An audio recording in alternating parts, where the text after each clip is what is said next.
If I were to suggest that you play a key role in the awakening world, and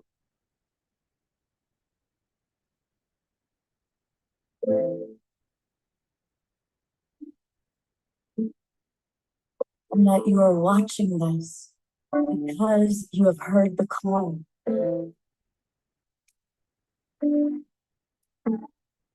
we can start right now by opening our hearts and minds to the awakening world.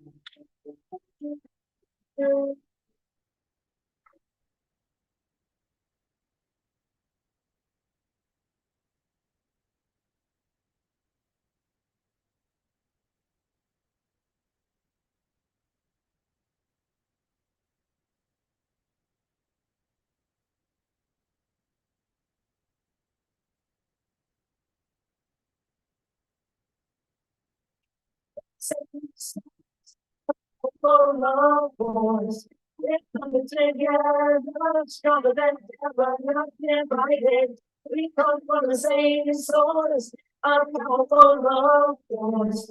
We're coming together, all you are invited. We come from the same source, our powerful love boys.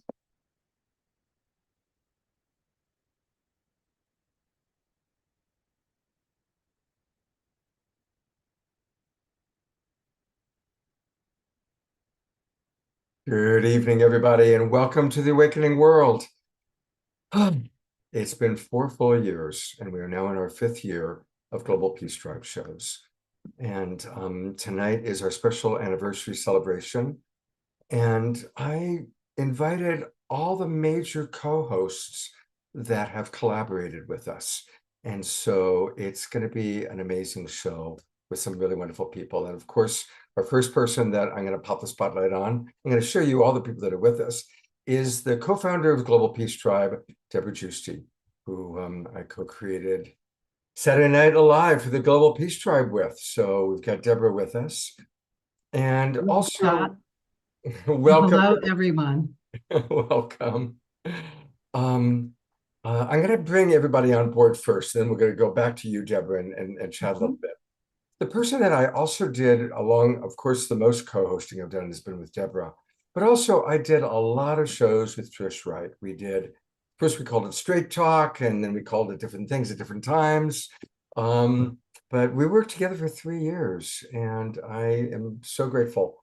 Thank you, Trish, for dropping in. And I know our audience is going to look forward to hearing about what you are up to. Thank you. And then someone that I co-host with once a month now, Tangela from Soul Search is with us tonight. And I'm really enjoying our regular collaborations. Thank you so much. Thank you, Scott. It's always amazing to be here with you and the whole Global Peace Tribe. Love you guys so much.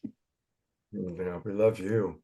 And Eden Amadora, who is now also somebody that I've been co-hosting with for 3 years, does a lot of the shows with us. So she's quite wonderful. Omar Shar is in England. Obviously, he is the person who has been my main guy. And he's in England taking care of his mom, but we're going to hear a video that he created. We're going to hear from him a little bit later on the show. I do want to acknowledge, though, we are going to have live music with Johanna Beekman. Johanna, welcome. And Johanna just played live in Ashland at the Haven last night. I feel badly, I wasn't there. And one of her comrades goes all the way back, Larissa Stowe. And when we play the Saturday Night Alive trailer, our original theme song for Saturday Night Alive was, of course, Larissa's amazing song. And so it's perfect to have you with us, Larissa. And honored to be here. So honored. It feels so good to be a part of this really beautiful community and all these beautiful people, that just keep coming back. It's amazing. Absolutely. And we look forward to hearing all about the Weevolution and the 6 global agreements. And then also wanted to bring back 2 main people that really helped make Saturday Night Alive for the Global Peace Tribe happen, Jan Kaplan and Jay Mayer. So we've invited Jay and Jan, and we're going to take a look at a couple of their videos. They always provided wonderful videos and wonderful support for us. So here we are. These are our guests for the evening. We also, there's only room for 9, but I'm going to go ahead and bring up Sylvie. This is Sylvie, who we're going to hear from a little bit later on in the show, and she has put together a beautiful nature summit. So that's we're looking forward to hearing from that.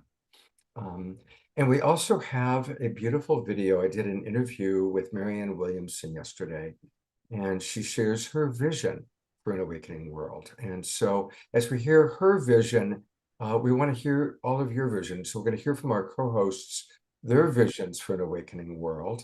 And so that's what we've got planned for tonight. We've got some fun surprises as well.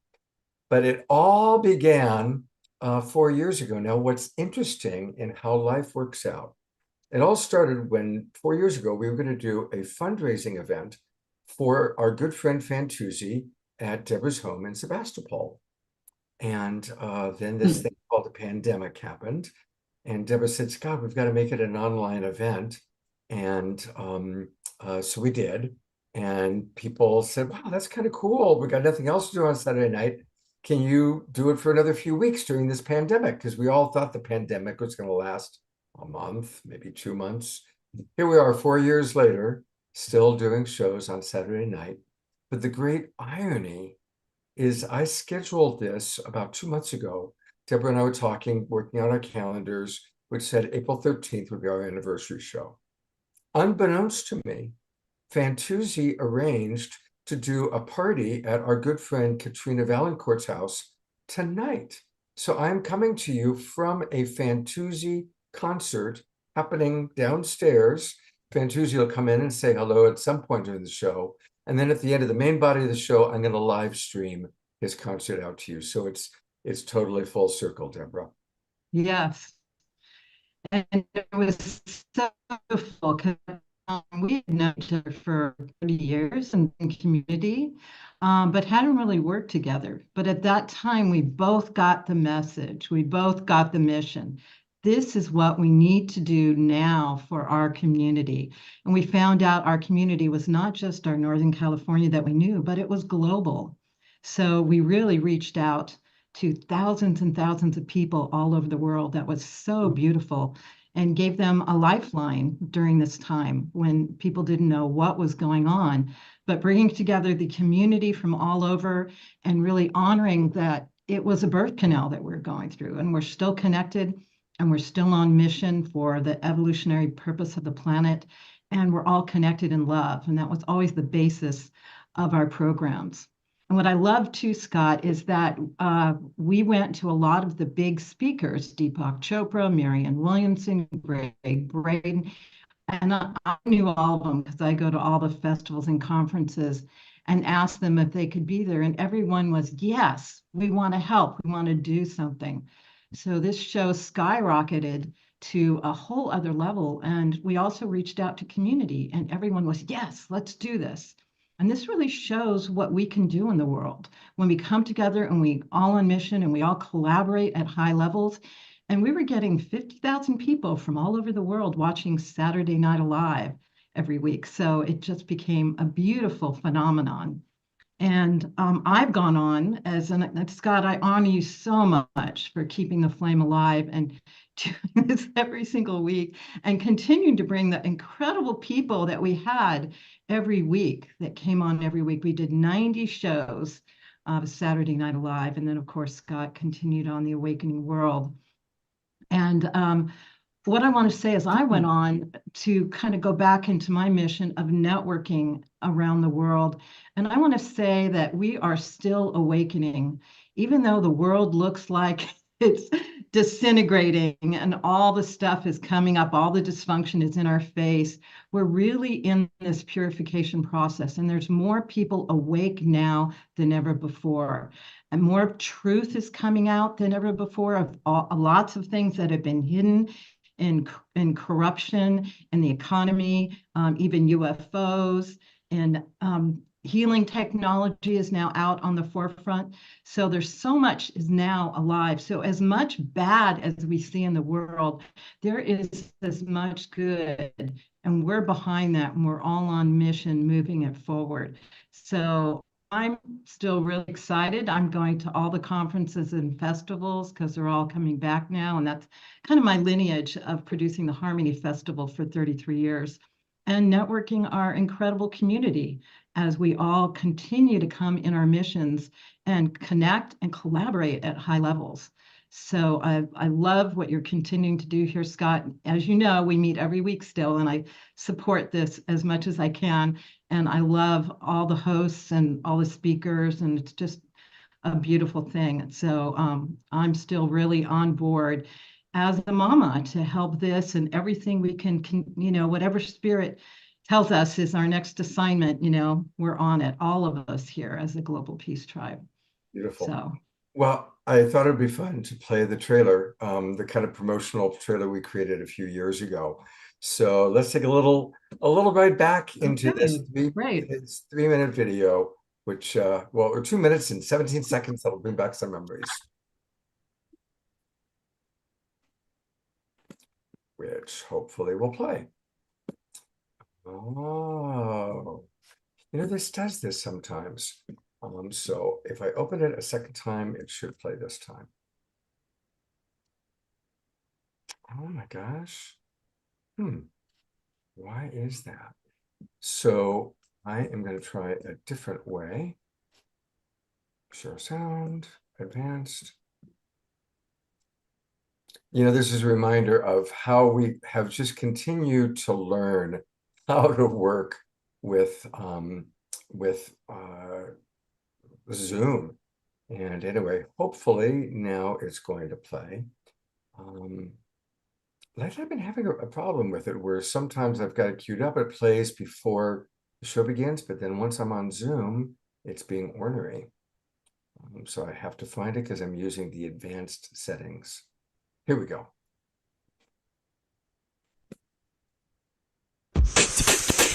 What have been your favorite forms of entertainment and connection with others? Were most of them shut down by the pandemic?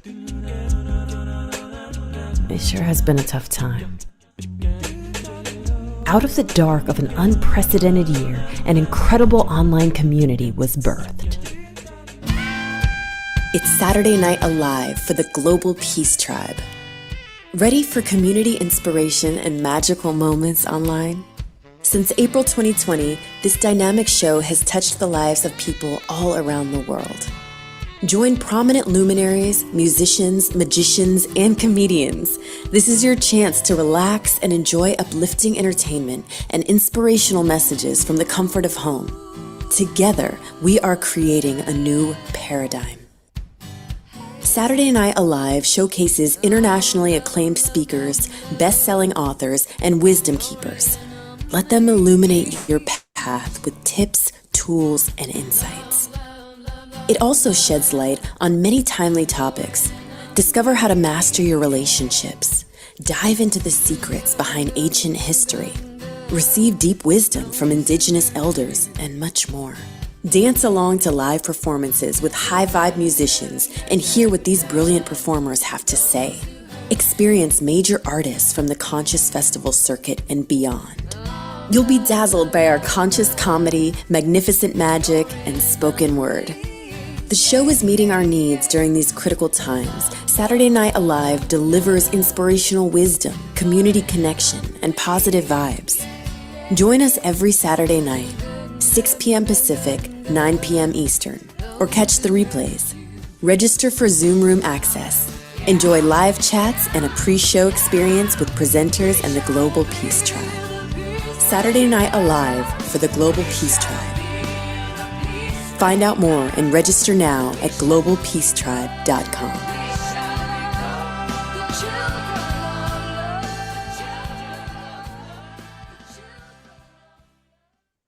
I've added Larissa to the conversation because that's her singing that song, which was the Saturday Night Alive theme song. So brings back the memories, doesn't it?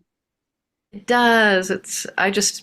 I can't tell you how honored I am to have that, to be a part of that and hear that song of peace that for me, like it was so important to me, and to be able to share that with the world and to see that helping to lift up the message, it's just like, it just almost brings tears to my eyes, to be honest with you. So thank you. Just deeply honored to be a part of this circle, this sacred circle. You too, making things happen in this world, your love and your vision, so important. And it's all of us. Watching that trailer, it reminds me like, God, I've got to get some of those people back on the show. It's like, oh, that's right. There's that person and that person and that person. And then on the other hand, Chief Phil was on our show last week, So, Deborah, you started to say something. Yeah, it really is a high level collaboration because everyone hears the call and they step up with whatever their gift is and what they're here. And that's what creates the magic, is we all work together with so much generosity and love and abundance. And that's the new world we're creating. This is why we're here.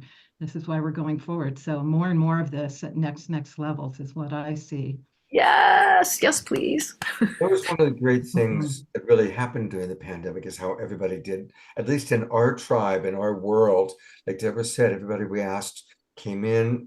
There was just like this beautiful spirit of collaboration.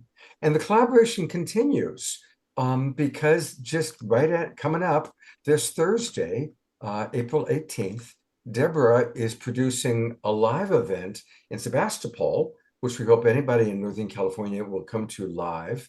But for those who can't make it, we're going to live stream it out.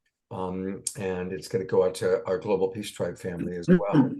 And it's featuring two people that I met through Deborah, the Twin Ray, who I've become very dear friends with and have been on this show probably 20 times. I know a lot of Twin Ray community people are watching right now. Deborah, tell us a little bit about what's happening on Thursday night. Yeah, Scott and I both feel that the Twin Ray are one of the highest teachers really on the planet. They are amazing. And I, as a lot of you know, I teach about the ascension, and they are truly ascension teachers that walk their talk. And so I asked them, what could they share that would be so profound and so important for now? So we're doing a presentation on Beyond Prophecy. So they're going back into ancient prophecy that shares what's happening right now, all this craziness, all this evolution into the next level, and they're going into future prophecy. So they're really going to address what is happening now and what do we do about it and where we're going into the golden age. So it's going to be a beautiful 2-hour transmission. So just a good bite size of the Twin Ray and kind of what's really current and present now.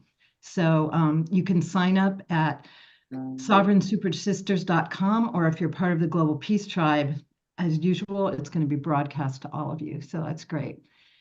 And I'd love to share a few more things that I'm doing, Scott. Okay. So I'm not working with Scott anymore, but continued on in my mission. And I go to a lot of conferences and events, and that's where I network with people.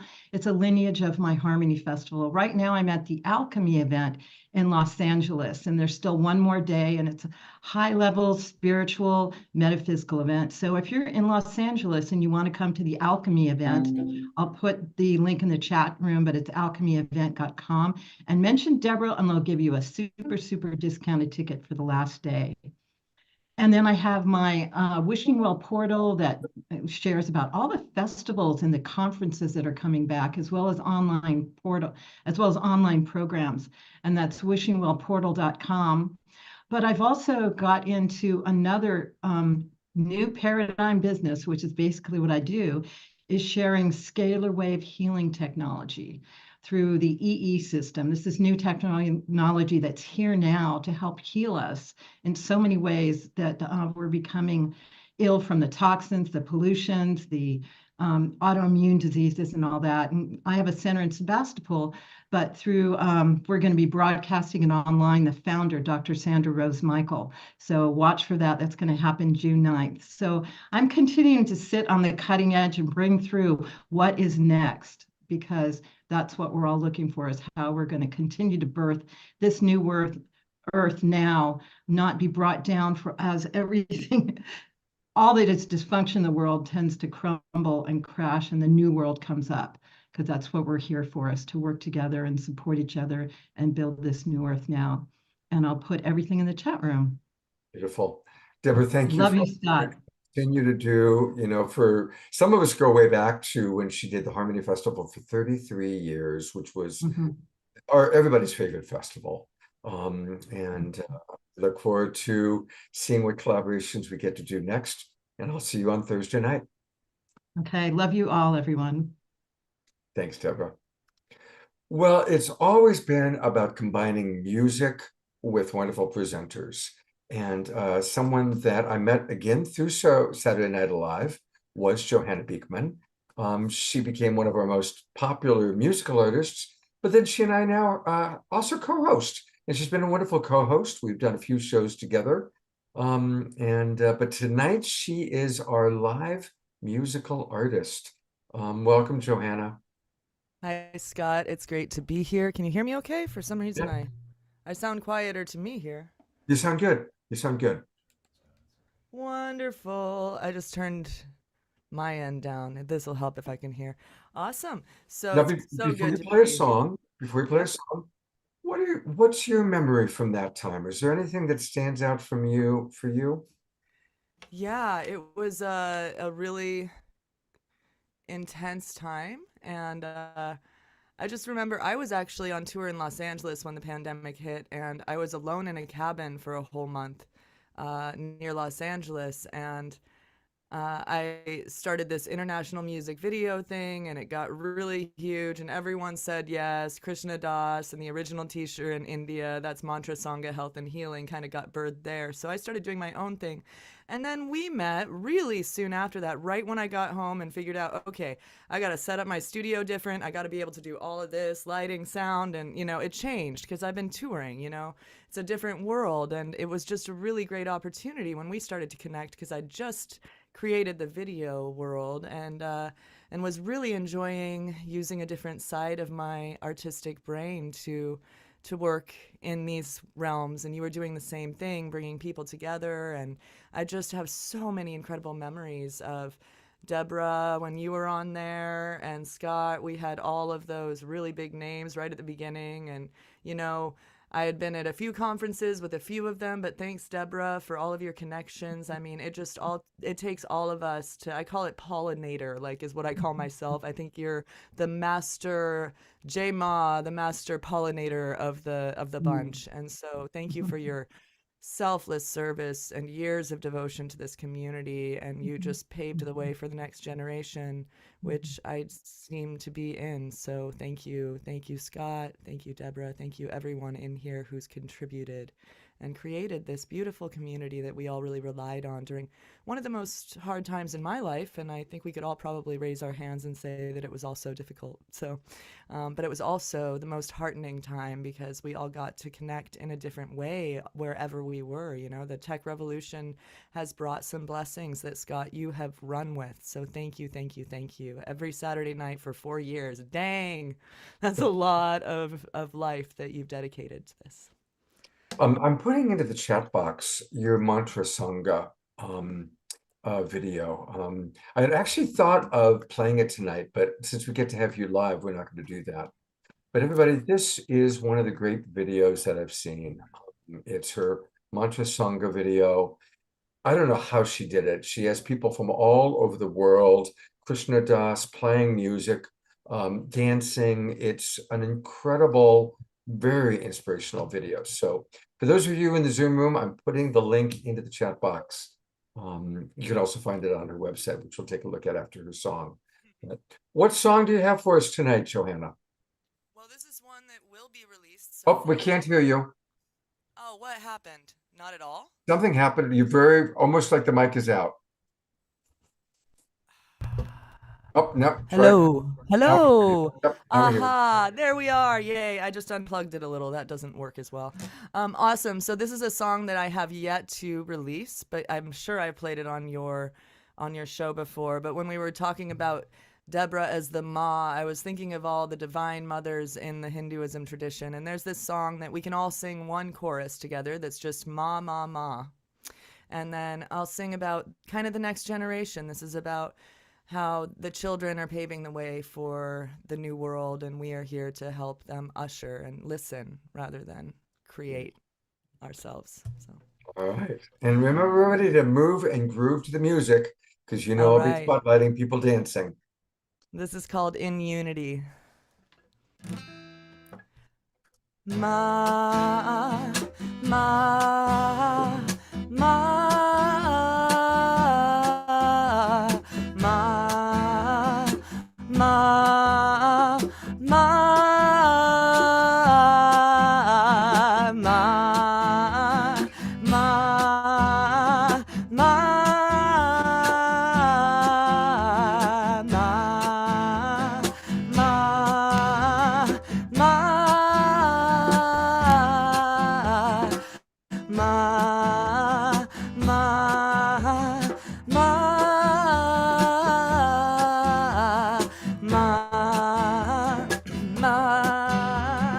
ma, Through the eyes of our children, what do they see? A different kind of world than it used to be. We ought to lift them up and look into their eyes and guide them to reach for the sky. Yes, we've got to have faith and love and synchronicity. We've got to breathe in love and exhale all the greed. We've got to stand in light, ignite the dark. We've got to fight for love, illuminate our hearts. Sing ma, ma, ma, ma.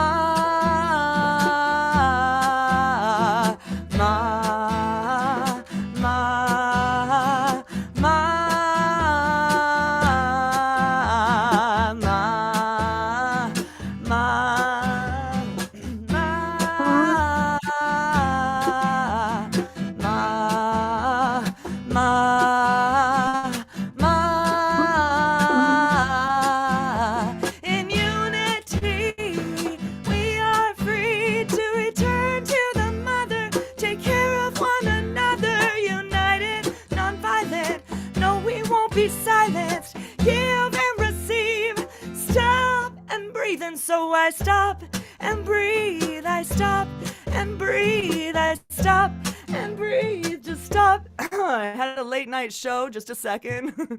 So I stop and breathe, I stop and breathe, I stop and breathe, just stop.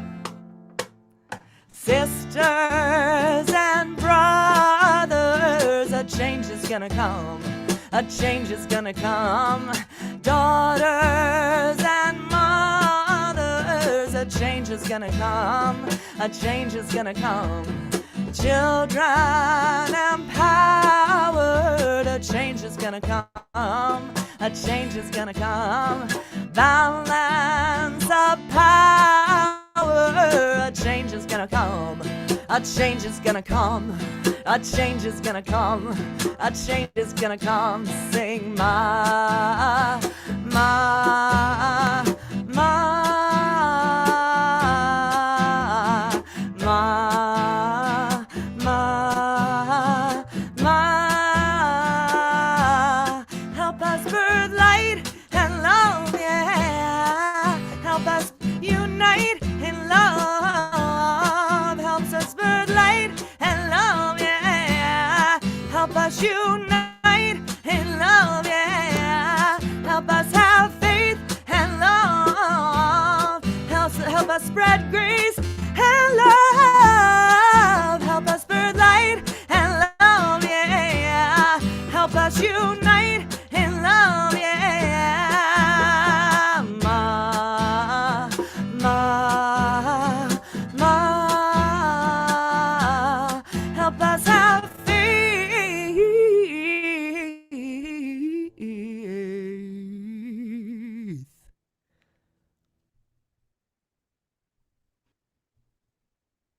And so I'll give her a good Global Peace Tribe twinkle.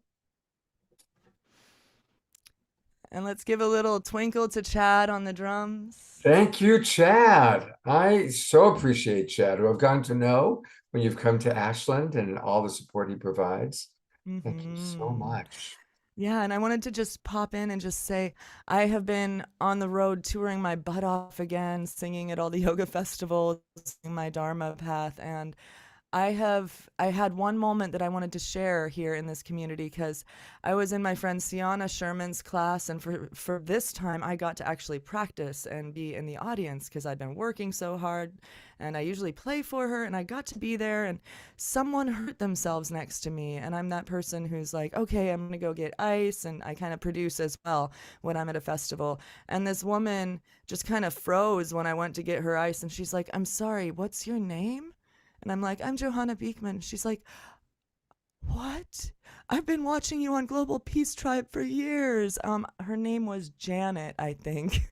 And it was in Sedona last month. And it was just the sweetest moment. And it just really reminded me how many ripples that have been created by this movement and how many lives have been touched. So thank you, Scott, for that. It's really, really beautiful that we can all serve each other and recognize each other and see each other in a different way. That. Thank you. Yeah. We're going to hear more from Johanna, but I do want to remind everybody that you can find all things Johanna at her website, which is johannasings.com. And there's a lot there. You can, of course, get her music. Bandcamp is usually the best way, I think. Spotify. There again is the Mantra Sangha video that I talked about. It is so beautiful. I tell you, if we had time, I would play it tonight. It is so gorgeous. Heartbeats one, there's an interesting thing, Johanna. When you played in Ashland in the fall at the satsang, we recorded it, of course.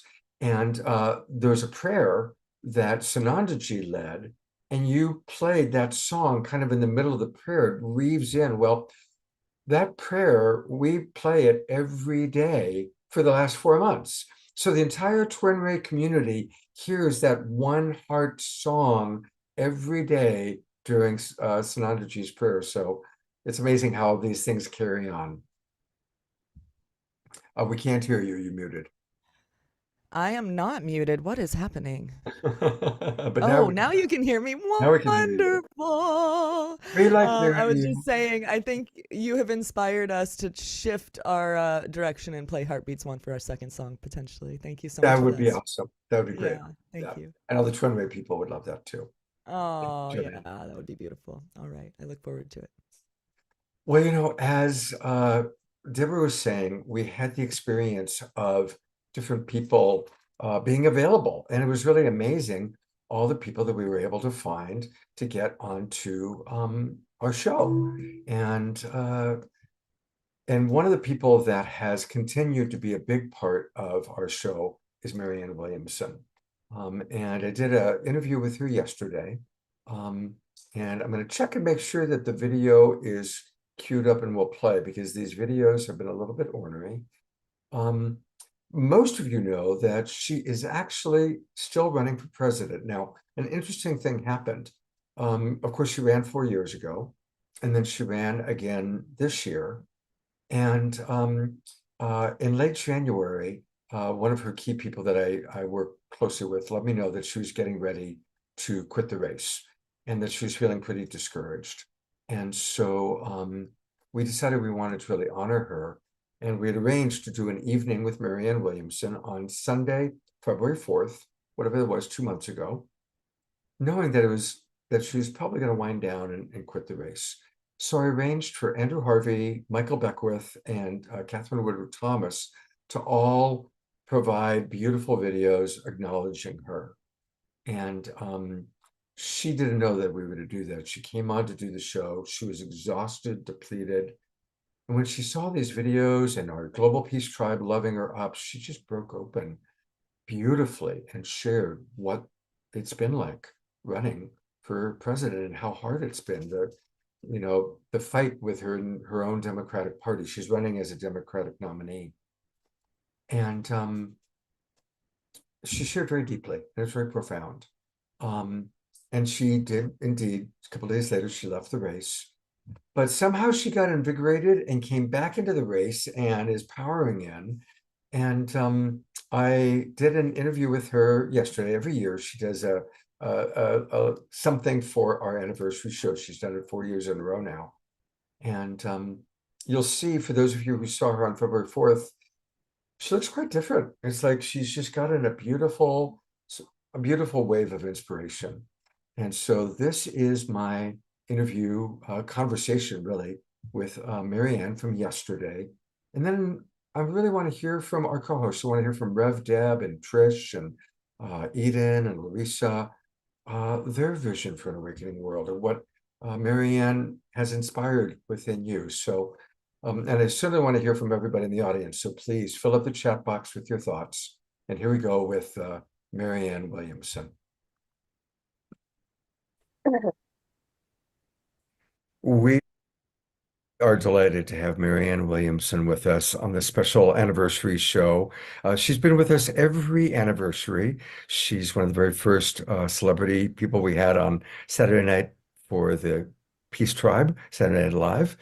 And she's, of course, been running for president. We had an amazing program with her earlier. And Maran, thank you for being with us. And I'd love to get your vision that we can all hold for what an awakening world truly will look like. First of all, I want to thank you for everything you've done for us. Congratulate you and all the people who work with you on your anniversary. You know, in A Course in Miracles, it says an idea grows stronger when it's shared. And you've been a major soloist in this symphonic resonance going on and going back now for years, really articulating and holding the space for a conversation that is new and better. I quote Werner Erhard often when he said, you can live your life one of two ways. You can live your life out of circumstances, or you can live your life out of a vision. And really, that's everything we've been talking about. So many of us, obviously you, what's our vision of what you just called an awakened world? From a metaphysical spiritual perspective, to be awake is to be aware of who you are, really, what's your actual identity and why are you on this earth? Living on this planet, it's a training in forgetting who we are. Mm-hmm. It's a training in thinking that we are bodies and that we are separate from each other. And enlightenment is unlearning that false worldview to realize the level, the ultimately real level on which there's no place where you stop and I start, where we're not separate from each other, where we come from the mind of love and we are here to extend that love. So I think that so many people, not just in our country and around the world, probably less in our country to some extent than many places in the world, are feeling this evolutionary impulse to awaken from the sleep of that forgetfulness. The reason I ran for president was because it's not enough for us to just awaken individually, because there's collective karma. A collective can reap results and consequences, just like an individual can. So an awakened world to me is, number one, a planet in which there is no more war. War has become a mere memory. And the way we use vision to get there, for instance, is that we all need to imagine, use the power of our imaginative capacity to imagine a planet in which there is no war, and then reverse engineer from there. We can't just keep fighting wars. You know, Franklin Roosevelt said we need to do more than end war. We need to end the beginnings of all wars. So whether you're talking about Ukraine, whether you're talking about Israel and Palestine, there are so many places where what could have been done decades ago that would have made a different outcome possible and even probable. So there are two things to me about an awakened world. One, the vision of the world where there is no unnecessary suffering. We have 12,000 children on this planet who starve every day, but there's no dearth of food. The problem is not a dearth of food. It's the fact that we are at a state in the consciousness of humanity where we are willing to even tolerate a starving child, right? So to me, when I think of an awakened world, I think of a world where there is no unnecessary suffering, where we've repaired the earth, we've repaired the skies, we've repaired the waters, we've repaired the earth, we've formed peace, community, all those things that we know, and the love that is possible. But also, I think it's important that, as Gandhi said, the end is inherent in the means. And that means that until we ourselves become awake, we cannot be channels for the awakened world. So I think all of us see that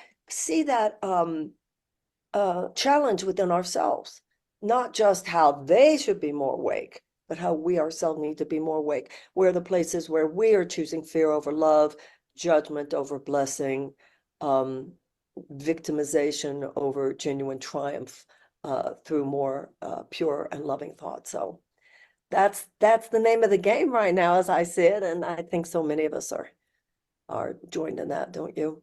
Absolutely. And as you've been out traveling the country running for president, what have you seen? I know you've seen some very hard things. You've experienced some things that make us all angry. Is there anything you've seen that's given you extra hope or extra inspiration? How wonderful people are. Hmm. Scott, when people sometimes say, well, who are your supporters? I say people who've actually heard me. Yeah. Because what I see, I'm in Santa Fe, New Mexico right now.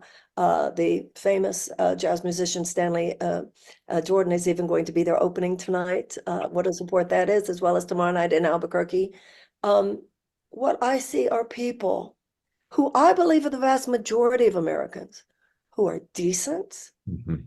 intelligent, noble when called to be, and concerned about this country. I love history. There's a lot to inspire us to believe that the kind of repair and course correction that we need to do now is possible. If abolitionists could pull it off, and women suffragists could pull it off, and the original labor organizers could pull it off, and the civil rights movement could pull it off, surely they were facing systems that were cruel, unjust, and locked up, but they unlocked them.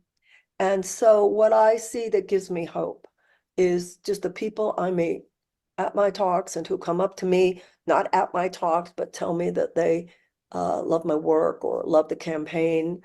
And of course, that's why there was such an effort to suppress it, but that's okay. I mean, it's not okay, but for the purposes of a conversation where we need to hold the vision, it's okay, and life will do what it does. But when I'm actually out there talking to people, and I'll be in a whole room of people, 100, 200, 300, nobody's looking at their phone. Mm. Everybody's really listening. Everybody's listening, not just to me, but to other people when they speak. I think Americans crave meaning right now. There's so much ultimately unimportant, shallow stimulus that just assaults us day in and day out. And often it's even coming from supposedly news sources. So it's almost hard to know, where do I look for meaning? Now, people like yourself, when it comes to the individual transformation, there are a lot of places to look for meaning right now. But when it comes to the collective, Mhm. I think we all want that, because we know,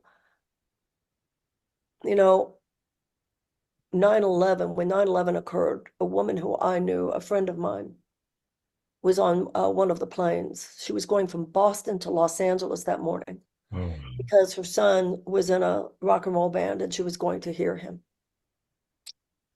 And if you had said to me, Marianne, name 5 people who you have known in your life, who, if you were told, we want the world to know what Americans are like, give me a person who you would want the world to say, see, this is a woman who, she saw a television show about hurt animals, she would cry for a day. I mean, the most sensitive, the most loving. But she happened to be on that plane. So none of us can wall ourselves off from the collective issues that are driving the world today. I've been saying for so long, good luck thinking you can just drink all that green juice and that'll fix it, because there's so much poisons in the air, so many poisons in the ground, so many poisons, at this point, it can't just be about me transforming. It's got to be about us transforming. Absolutely. Absolutely. Thank you so much for all that you have shared and that you are shining the light on truth. And it's very frustrating to, I think, our tribe, how the Democratic Party has shoehorned Biden back in, just like they shoehorned Hillary in 8 years ago. And look at what that led to, instead of Bernie having a real shot. And you haven't been given a real shot. And it breaks our hearts. And we just want you to know you are our candidate. You are who represent our Thank you. values and what we believe in. Thank you. Thank you so much. And in the States, listen, I'm still on the ballots in quite a few states, Wyoming and New Mexico and Oregon and Guam and Virgin Islands and Idaho and Puerto Rico. So I'm in Maryland, where I'll be, I'll be in New Mexico in a few days. I'll be in Oregon, then in Maryland. We'll make it to Puerto Rico. So please, I hope everybody understands, in a state where I'm on your ballot. I mean, you can still vote for me. Joe Biden does not need your vote. Joe Biden already has the delegates. But the more votes we get, we've already gotten over 400,000 votes. Yeah, yeah. Oh, Which means nothing in terms of getting the nomination. But if you have a close election in November, those are the kinds of numbers that do. So with first of all, I think everybody should be able to vote the option that represents the agenda they'd want to see for the country. So if anybody does, I'm sure there are people watching for whom, I'm not their candidate, and that's democracy, and we respect that. But for those who do align, please know that every vote matters, because the more votes we get, the more eyebrows we raise. yeah. You know? Well, and look at, Biden won Georgia by 12,000 votes. The entire election in 2001, Florida was 500 votes Thank that you. made a difference. So even though this is not the November election, votes matter on some level, even if they don't matter anymore in something like this, getting actually delegates for the convention. And then who knows? Wouldn't it Yeah, be fun if we picked up one or two? absolutely. That is so cool to know that 400,000 plus votes Yeah. for you. That Mhm. is beautiful. And And where are you located? Where are you located? I'm in the San Francisco Bay Area, and 100. people are all over the country. We've got Well, people. we got 135,000 votes in California. So, think what it would have been if we had actually had the money to actually have the kind of, and the exposure. So all good. We just have to keep on keeping on in whatever form is available to us. And the And people who believe in you believe in you. It's not just like they're not just voting against Trump, they are voting for Marianne. And well, that's also something that I think is really important. How many people are voting for Biden versus voting against the other guy? Whereas when those 400,000 people were like, no, we are voting for Marianne because she represents our values. well, I think also we have been trained in this country over the last few decades to expect so little. We're not even told you have a right to say, no, I want Medicare for all. I want universal health care. I want tuition-free college and tech school, like in every other advanced democracy. I want subsidized childcare. I want a guaranteed living wage. I want a Department of Peace. Yeah, I want that. Like you said, Scott, not just, well, I don't want that other guy, so I'll take, no, it's, we want this. Mhm. Once again, live into that vision of what you want. If you were offered the opportunity to create the Department of Peace, would you say yes? Of course I would, but let's not, Well, not that's a vision we can not hold. killing as president, but who know, uh, listen, Scott, I think that I would do whatever I could possibly do to, I haven't lived this long and worked this hard to do anything other than serve in whatever way I can. And you and I both know too, and I'm sure that this is true of a lot of people who are watching. This is my chapter 3. We want to go out with a bang. So I know a lot of us feel that way. Whatever's available where we can serve. I love that gospel song, God Use Me. That's my favorite. From Agape all the time. You're part of the Nature Summit that we're supporting, and my old friend Jane Fonda is on that.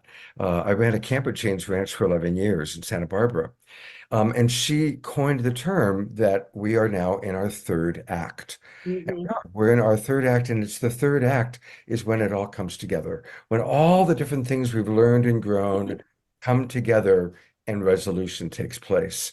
And so bless you and myself and all of us that All are the, in our third act, definitely the final act. thank you, darling. And no, it's not, and as we know, it's not even the final, Yeah. because there's no final. Right. The third There's act no of this final in nature. right. The third act of the movie of Yeah, the human life. particular suit of clothes. Yeah. Exactly, in our meat body.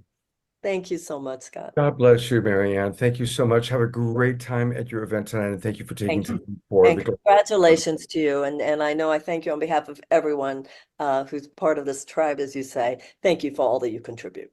Absolutely. Look forward to seeing you again soon. God bless, darling. Thank you. Bye-bye. Take care.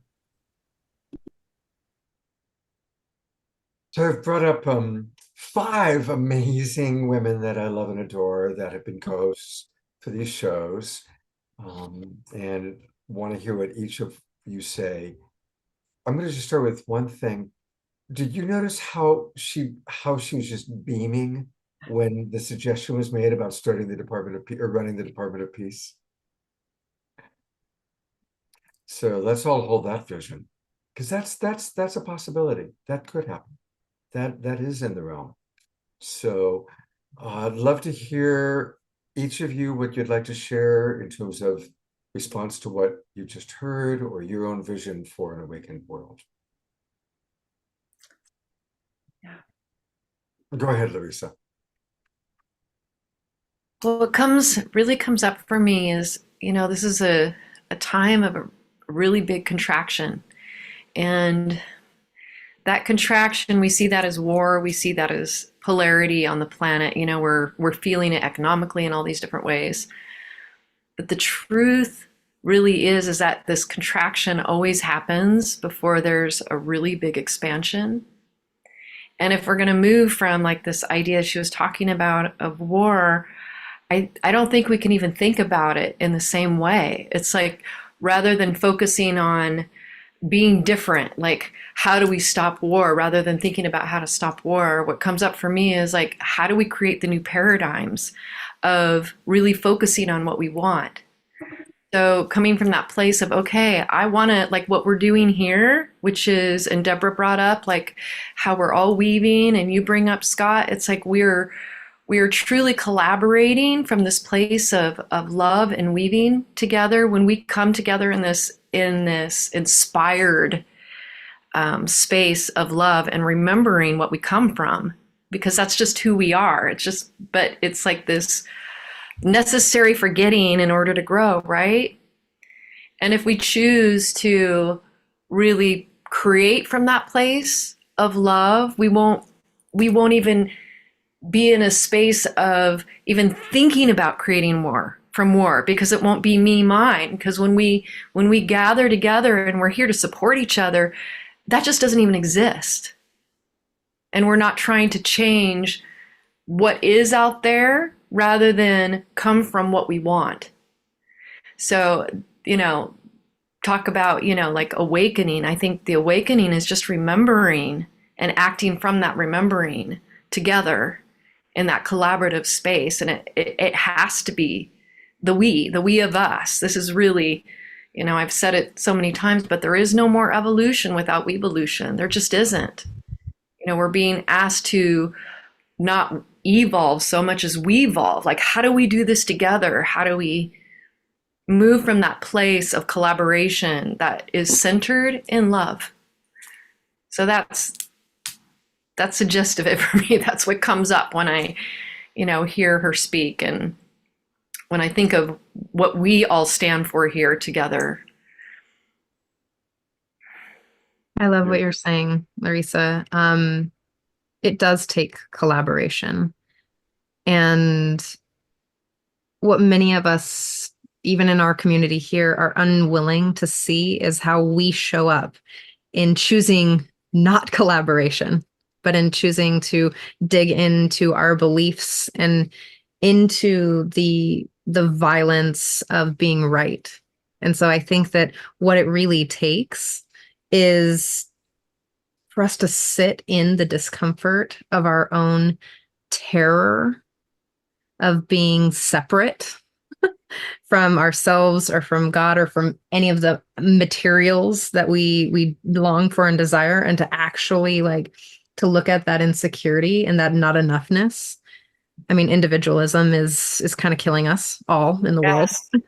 And to take a step back and to learn how to channel that frustration and anger into community benefit. So the triple win, what's good for me, what's good for you, and what's good for us all. And to actually really like challenge ourselves to see if we can get creative and to really like say, hey, I have to change here to see how we can create a world that is really truly what the future needs from us. And it takes the inner work here.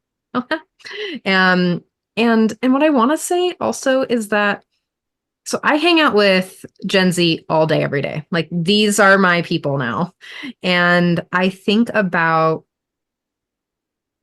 these people have the highest anxiety ratings right now. They're terrified. They don't know what to do. They're just scared. They don't collaborate. They don't connect. They don't have any social skills. And they're watching us.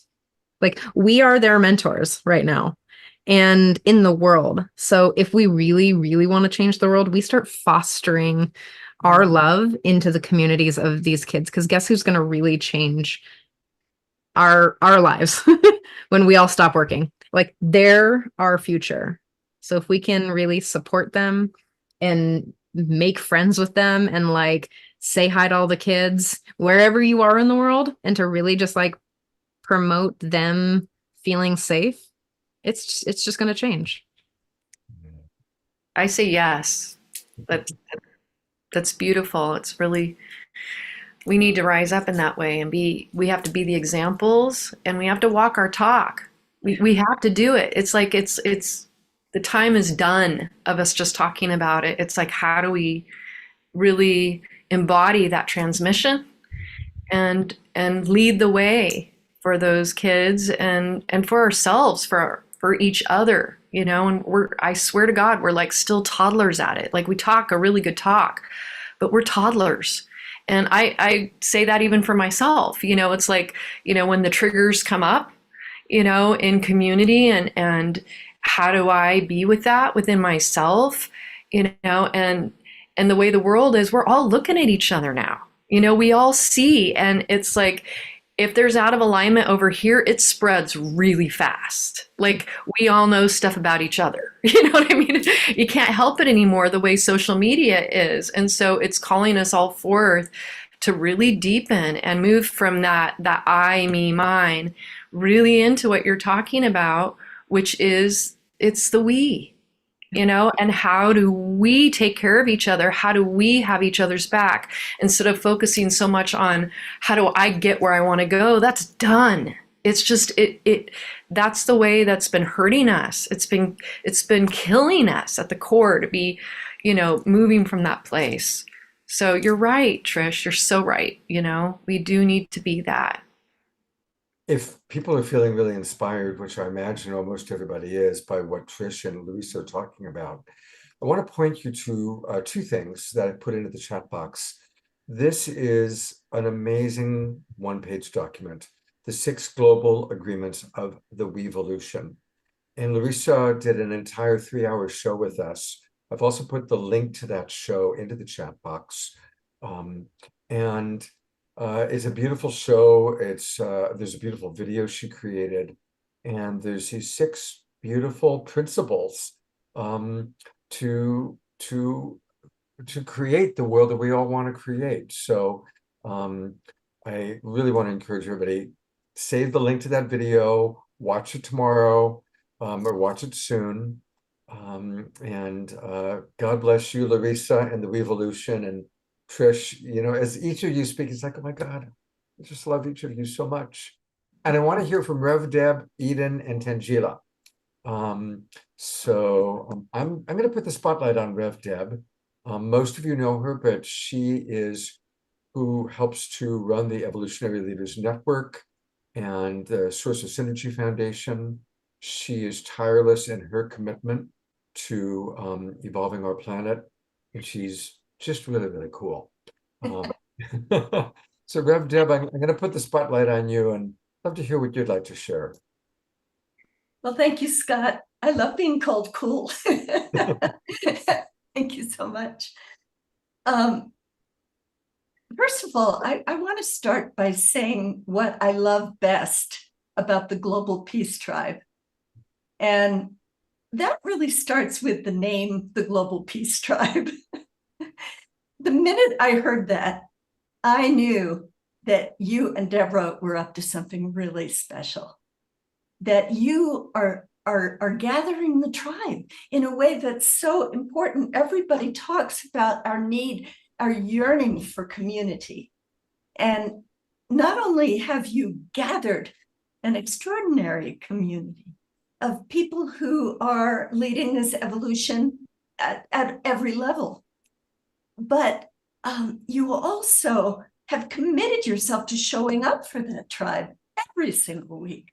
Congratulations on this anniversary landmark. It's something so special and so inspiring. So I'm really thrilled to be a part of it. And it's been a joy to bring on some of our evolutionary leaders you already had on many of our luminaries when you were doing Saturday Night Alive.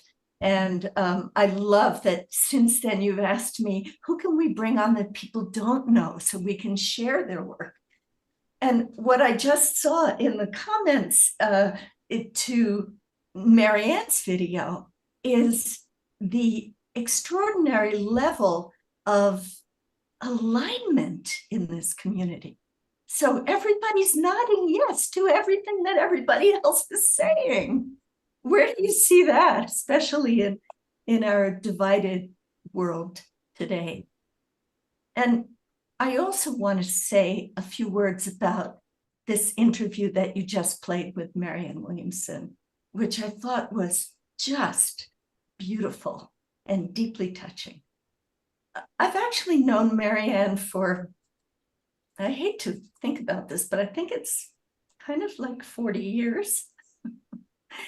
Ever since she used to come to town hall in New York to inspire people living with HIV and AIDS with her deep knowledge and understanding of A Course in Miracles.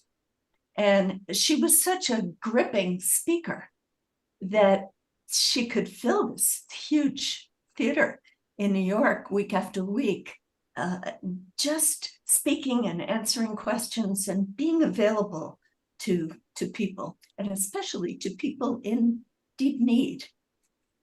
And so ever since then, I have considered Marianne to be an oracle. It's like she opens her mouth and truth emerges in such a powerful way that you can't help but get it. And so when she entered the political arena, I was a little nervous about that because, you know, we've all seen that's not a place for deeply sensitive people. But she has so much courage. And I was thrilled to see her tonight because I know what kind of trauma she's been enduring with the way she's treated by this kind of crazy election process that we have in the United States, where somehow we're given candidates and there don't seem to be alternatives. And where are all the brilliant visionaries, you know? But Marianne, she's not afraid. She's not afraid. When she gets knocked down, she comes back up. And to see her again relaxed and just sitting in her truth and speaking from her heart was very, very inspiring. And I loved some of the things that she said. Well, when she said that we're all experiencing an evolutionary impulse toward an awakened world, that, of course, is where I live as director of the Evolutionary Leaders Circle.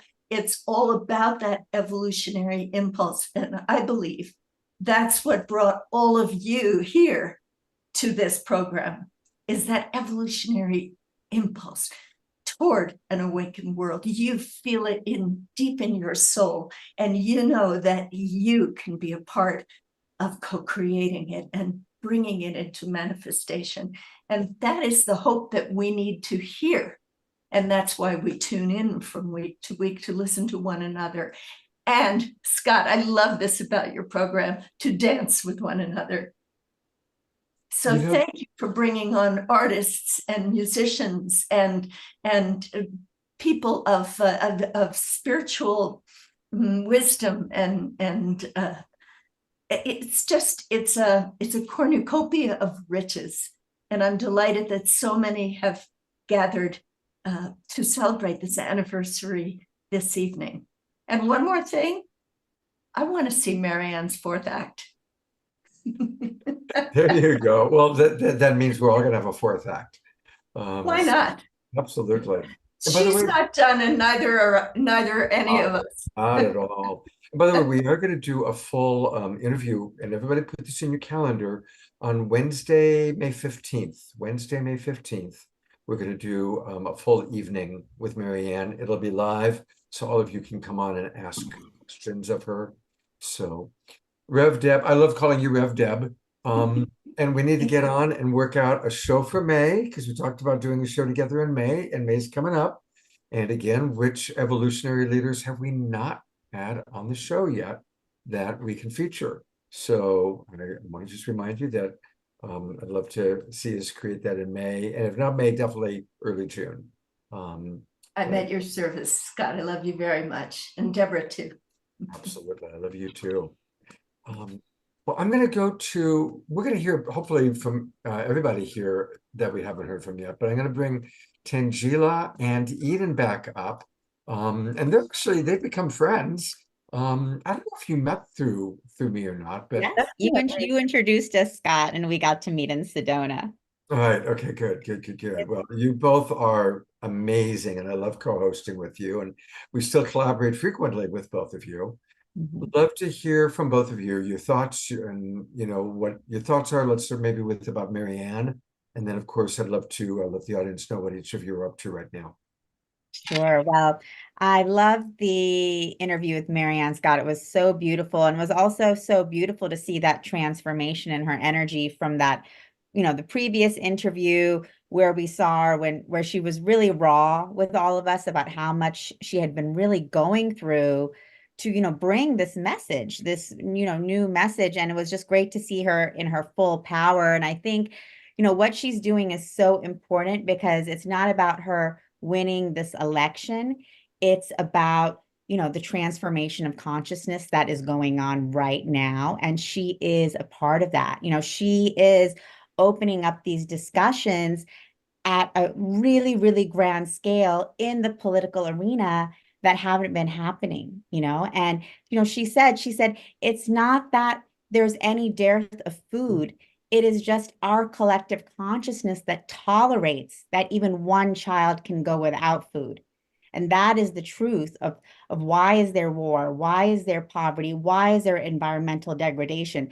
We have technology now that can solve all of these problems. We have the ability in the collective consciousness to be at a place where we are not destroying one another, physically, mentally, emotionally, but it takes us to have the awareness of ourselves as individuals and then as a collective to do that. And she's really bringing that collective forward and having these conversations in the political arena. She said, people are responding, people are hungry for this awakening. This is happening. And, we see that too, because, we do huge live events every month.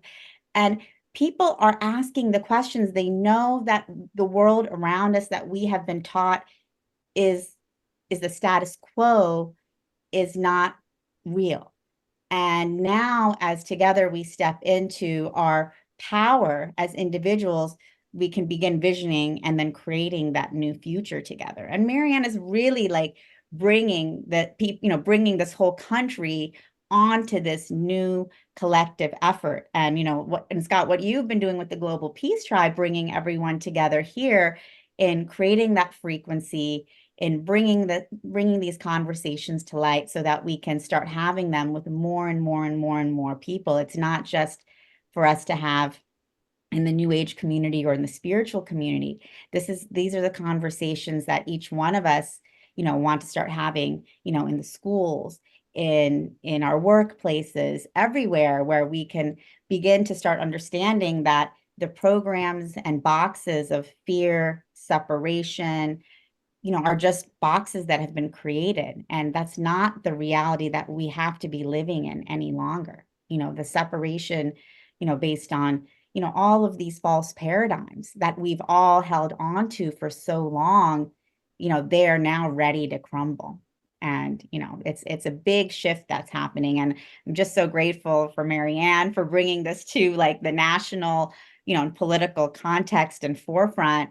And I just think it's amazing that, we have someone like her who is a really amazing spiritual teacher and leader starting this conversation at the national level. And, we're all here to support that as well. And we're going to keep bringing it out to the world with Larissa's Weevolution and like what Trish, you were saying about having these conversations with, the younger generation, that's what this is all about, is just having these conversations about who we are as divine creator beings, with everyone. Because, it doesn't matter if you use those terms, but it resonates. When we begin to understand our sovereignty, that begins to resonate with us and we can begin creating something different. Beautifully stated. Beautifully stated. I'm going to give a shout out to each and every one of you throughout the evening. And since Tangela just spoke, I want to acknowledge you are doing a great job of bringing in new audiences, and your Soul Search expos. When I go there, I see a lot of people that are not, this is all new. Like they haven't heard Larissa Stowe sing yet. They haven't been to Eden Amadora's, moon gathering yet. They haven't, they don't know about the evolutionary leaders. They're newbies. And thank you for bringing in the newbies. I am so grateful. And you're bringing in newbies of all ages, of all colors, of all backgrounds. It's really awesome, the work that you're doing, Tangela. Thank you.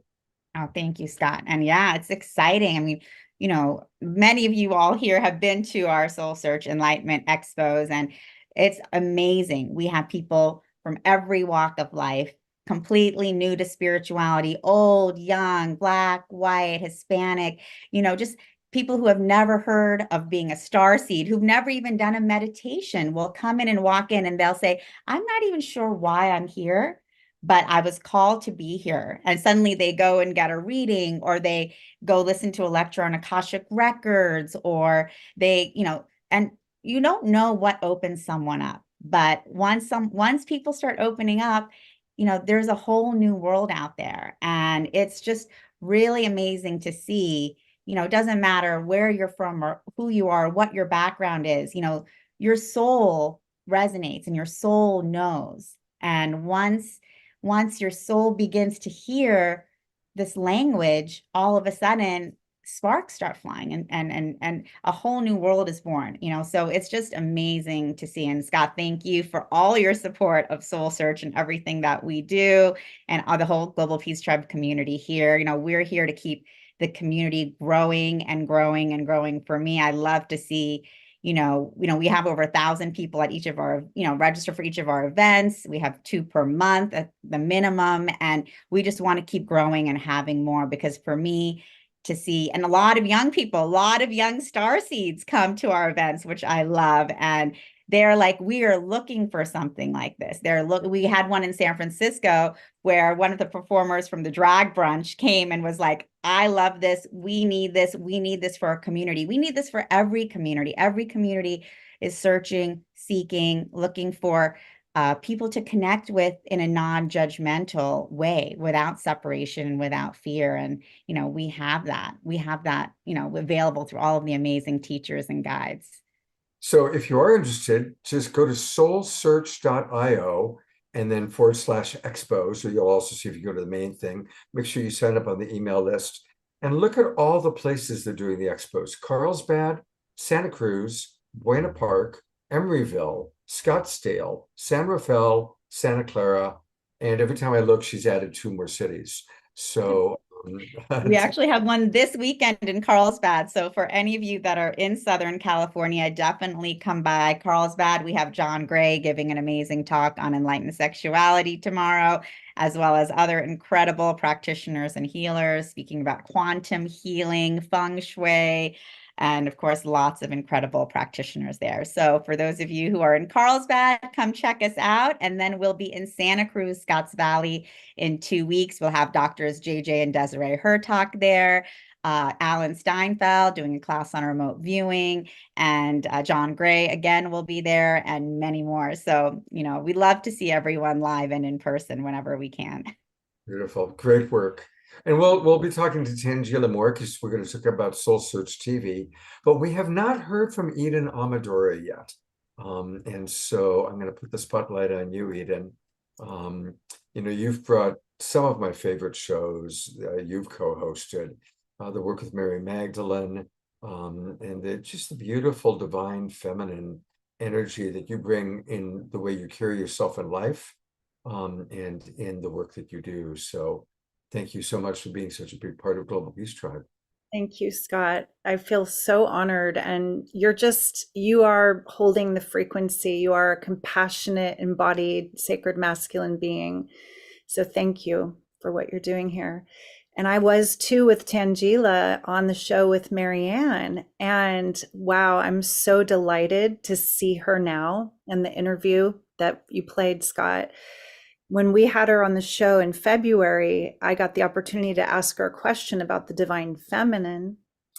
And at that point, she was, it was like she was pretty depleted. And in her state, she said, "Where are my sisters now?"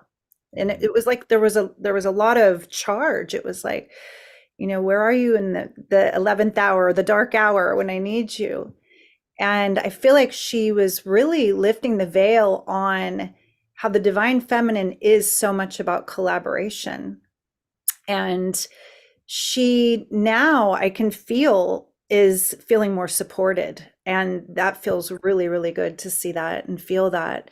She was a huge influence in my life. I was one of those people. I got to go see her in New York City back in the early 90s, and it completely changed the way I walked through the world. She invited everybody to look into the eyes of strangers and silently say, basically, namaste. Like, I see the place in you where the entire universe resides. We all know namaste here. It's like preaching to the choir, but for us to do that in the world, like Trish said, to lovingly smile at those Gen Zers, but also to those elders and to those veterans and to everyone from your heart through your eyes. That's what Marianne's gift was to me. And when I think about the divine feminine now, after meeting her as a young 20-something and feeling this powerful woman who can transmit and come from the heart, that's us. And not just in women's bodies. It's like living in the heart. It's living in our sovereign center. And I think we become so much more discerning and so much more aware of truth. And, the veils are lifting pretty obviously for everyone. But for us, when we're anchored in the heart, we can feel resonance. When Marianne said, we're here to serve, or she's just here to serve, no matter if it's, she gets to debate or not, if she gets to how far she goes, she's here to serve. And my whole body lit up in resonance, in goosebumps, because that's what we're all being asked to do. We're being asked to come out of the root chakra survival, like everyone's been talking about, and into the heart. And for me, that is the awakening world. It's the world where we lead heart first. I mean, I got pretty emotional when she was talking tonight. It's just like, yes, please, we're doing it. And Deborah said it too, even though it looks so bleak out there when you tune into your little rectangles, you tune into the news, that's not the whole story. We're writing a new myth together, a new story about this amazing triumph of love, this amazing moment to be alive, where we chose to come here and we are doing it. So thank you, Marianne. Thank you for being such a brave forerunner, like a Joan of Arc for us. We're doing it. You know, one of the things about each and every one of you is that you all provide amazing offerings. And Eden is someone who's especially generous. Your Oracle office hours that you've been doing once a week, where you do free card readings for people and really lift people's spirits. And she's always doing these beautiful offerings free of charge, just to spread the love and provide inspiration. And you've got something new that you're about to offer. So I'm going to go to the website for it. This is the first I'd seen of it, was today when you sent it to me. Tell us about your offering on May 1st. Yeah, this is another gift from my heart. And it's really about what I was just talking about. It's like we rise together. Together we rise. Like Marianne said, this isn't about you and your green juice. This is about all of us connecting and awakening in each other's new storytelling together, inspiring each other by radically shifting the old stories into the empowering new story where you're the heroine, the hero of your own journey. So because of the 15 years deep I am in a divine feminine mystery school, it's not about little circles in person anymore. It's about bringing some of these powerful archetypal teachings to the world, sharing them, and using the tools and practices that I've got to see so many people popping like lotuses blossoming. It's now about like, how can we spread this and ripple this wider? So She Rises is based on an archetypal goddess that we call the Weaver Dreamer. And some of you know the Weaver as an archetype. And she's the one that asks, if you're not happy with the story you've been writing so far of your own reality movie, what would you change? So I'm excited to offer this free community, beautiful ceremony where we get to powerfully change some of those core beliefs and shift the energy and hold a frequency of such possibility. So that is She Rises. Beautiful. Thank you so much. That looks wonderful. And I've put into the chat box the link, or go to EdenAmadora.com/She Rises. EdenAmadora.com/She Rises. Eden will come back to you and to everybody again. There's a few other people I want to acknowledge. I'm going to acknowledge some of the other people that help make the Awakening World happen. And this is Tammy, who is our website person. She helps me with our email blast. She keeps our website updated. She's one of those people behind the scenes that I don't think I've ever spotlighted before, who's a wonderful, wonderful part of our Global Peace Tribe team. So Tammy, thank you so much for all that you do. And I hope you're enjoying the show tonight. And you just missed Marianne. You were both in New Mexico. I missed her. I know. I couldn't believe it. I'm sorry about the dog. I know I missed, but I'm going to go to Soul Search when they come to Santa Fe, though. So I'm still a little bit of a newbie myself to this whole process. So Awesome, Tammy. Excited to see you. Yeah, me too. Me too. Oh, that'll be a great meeting. You guys are gonna have to take a photo and send it to me, all right? Definitely. Absolutely. Yeah, I'd love to help out any way I can, Tanjula. You know, spreading this message and bringing love and joy to my community that's such a wonderful thing. I love this community and I love being able to contribute to it all these years, and you know, helping Scott bring all of these wonderful shows and messages and bringing everybody together. It feels good to do this work. It really does. So thank you. Well, thank you both. I also want to acknowledge Tammy. I also want to acknowledge Jay Mayer and Jan Kaplan. Jan, back in Saturday Night Live days, I'm going to bring her up. There she is. Back in the Saturday Night Live days, she produced a lot of our shows. And Jay was our executive producer, who provided tremendous support that really made it all happen. And they make music together. Some of you that are older timers remember some of their videos. And just 2 hours or 3 hours ago now, Jay sent me a new video that he and Jan have created together called Easy as TMZ. So here's what Jay and Jan are up to right now. Easy as TMZ. Get to Washington, D.C. Easy as NBC. Get to Washington, D.C. It's as easy as TMZ to get to Washington, D.C. Would I lie to you? That's what politicians do. That's what politicians do. That's what they do. With your money, with your money, with your money, with your money. Politicians lie and cheat. Nicest bunch of people you ever hope to meet. On Independence Day, yeah, they had a big parade. Yeah, they had a big parade. Came and took the neighbor's kid away. Took the neighbor's kid away. They came in the middle of the night. SWAT teams, SWAT cars, all lights. They broke down the door and they took little Johnny away. Easy as A and E.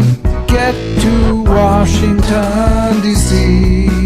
Easy as MTV. To get to Washington.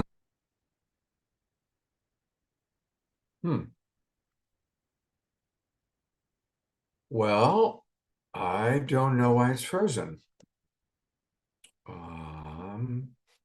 It's funny. I'm pressing play. I haven't done anything strange.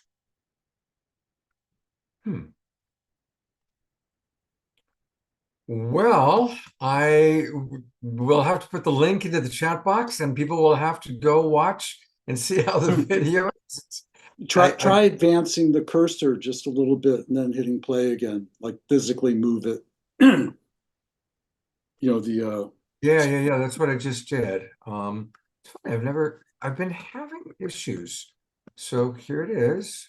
Moving the cursor, I'm pressing play, and you can see. You can also reboot it, you know, up in the top. Right. Well, while I do that, I would love for to just ask the two of you. I'll see if I can get it to reboot. Chat for a moment.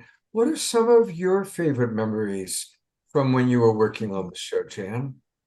Oh my gosh, it was so humbling, and it was such a privilege to work with you and work with Deborah. And of course, you know, Jay was executive producer, so it was just like a family. And you know, working with the wisdom jewels that we did in the Native American community was rich. Really, really special getting to meet and work closely with Joanne Shenandoah, who I miss dearly, and just making the connections, bringing in, you know, the Native American women, honoring them in Women's History Month in March. When we did that show, that was, I think, the highlight for me. So giving their voice, letting their voices, you know, the tribal leader of the Iroquois, bringing her on, Louise. And anyway, it was so special. Thank you so much for bringing that up, actually, because that was a huge part of what we did. And Jay sponsored several shows featuring Indigenous elders. Mm. And as you bring up Johanna Shenandoah, she's of course passed away. And, it makes me think of several of the presenters that we've had on the show that are no longer in their bodies. Gary Zukoff's wife, Linda Francis, they did a show together, and Linda's passed on. And I know there's been a few others that, that have been with us that are no longer. So thank you for reminding us of that whole part of what we did. It was a beautiful, rich time in the pandemic. It was the best pandemic there could have been for all of us, I think. Well, it did bring us together in beautiful ways, Right. Yeah, it really is a privilege to be here and to have been able to help in any way to, bring, the brightest minds, that we can find, and with Deborah Giusti helping and all of her connections. And it's really, our consciousness is what can change the world. And, we're holding the space, we're holding the space for miracles for everyone, and for the show. Shows like this is really pure entertainment, and we need a lot more of it. And we thank you, Scott, for hanging in there and keep doing it every week. 500 shows, 500 of these is, we're talking a lot about Saturday Night Live in the Awakening World, but I want to acknowledge all the shows I did with Trish, the Straight Talk shows. And also the Sacred Sunday shows. And I miss the Sacred Sunday shows. So I don't know, maybe they'll come back. But I'm what I'm going to do is I'll put the link where you can watch the end of your easiest TMZ. But you did send a wisdom jewel, and I think this is going to play. So for those of you who go all the way back, remember the wonderful wisdom jewels every week. Or almost every week, Jay and Jan will provide wisdom jewels. So let me make sure that I've got the right setting, that I've got show sound on. That was a great joy. Yeah, here we go. Here's a wisdom jewel from Jay and Jan, a little bit blast from the past.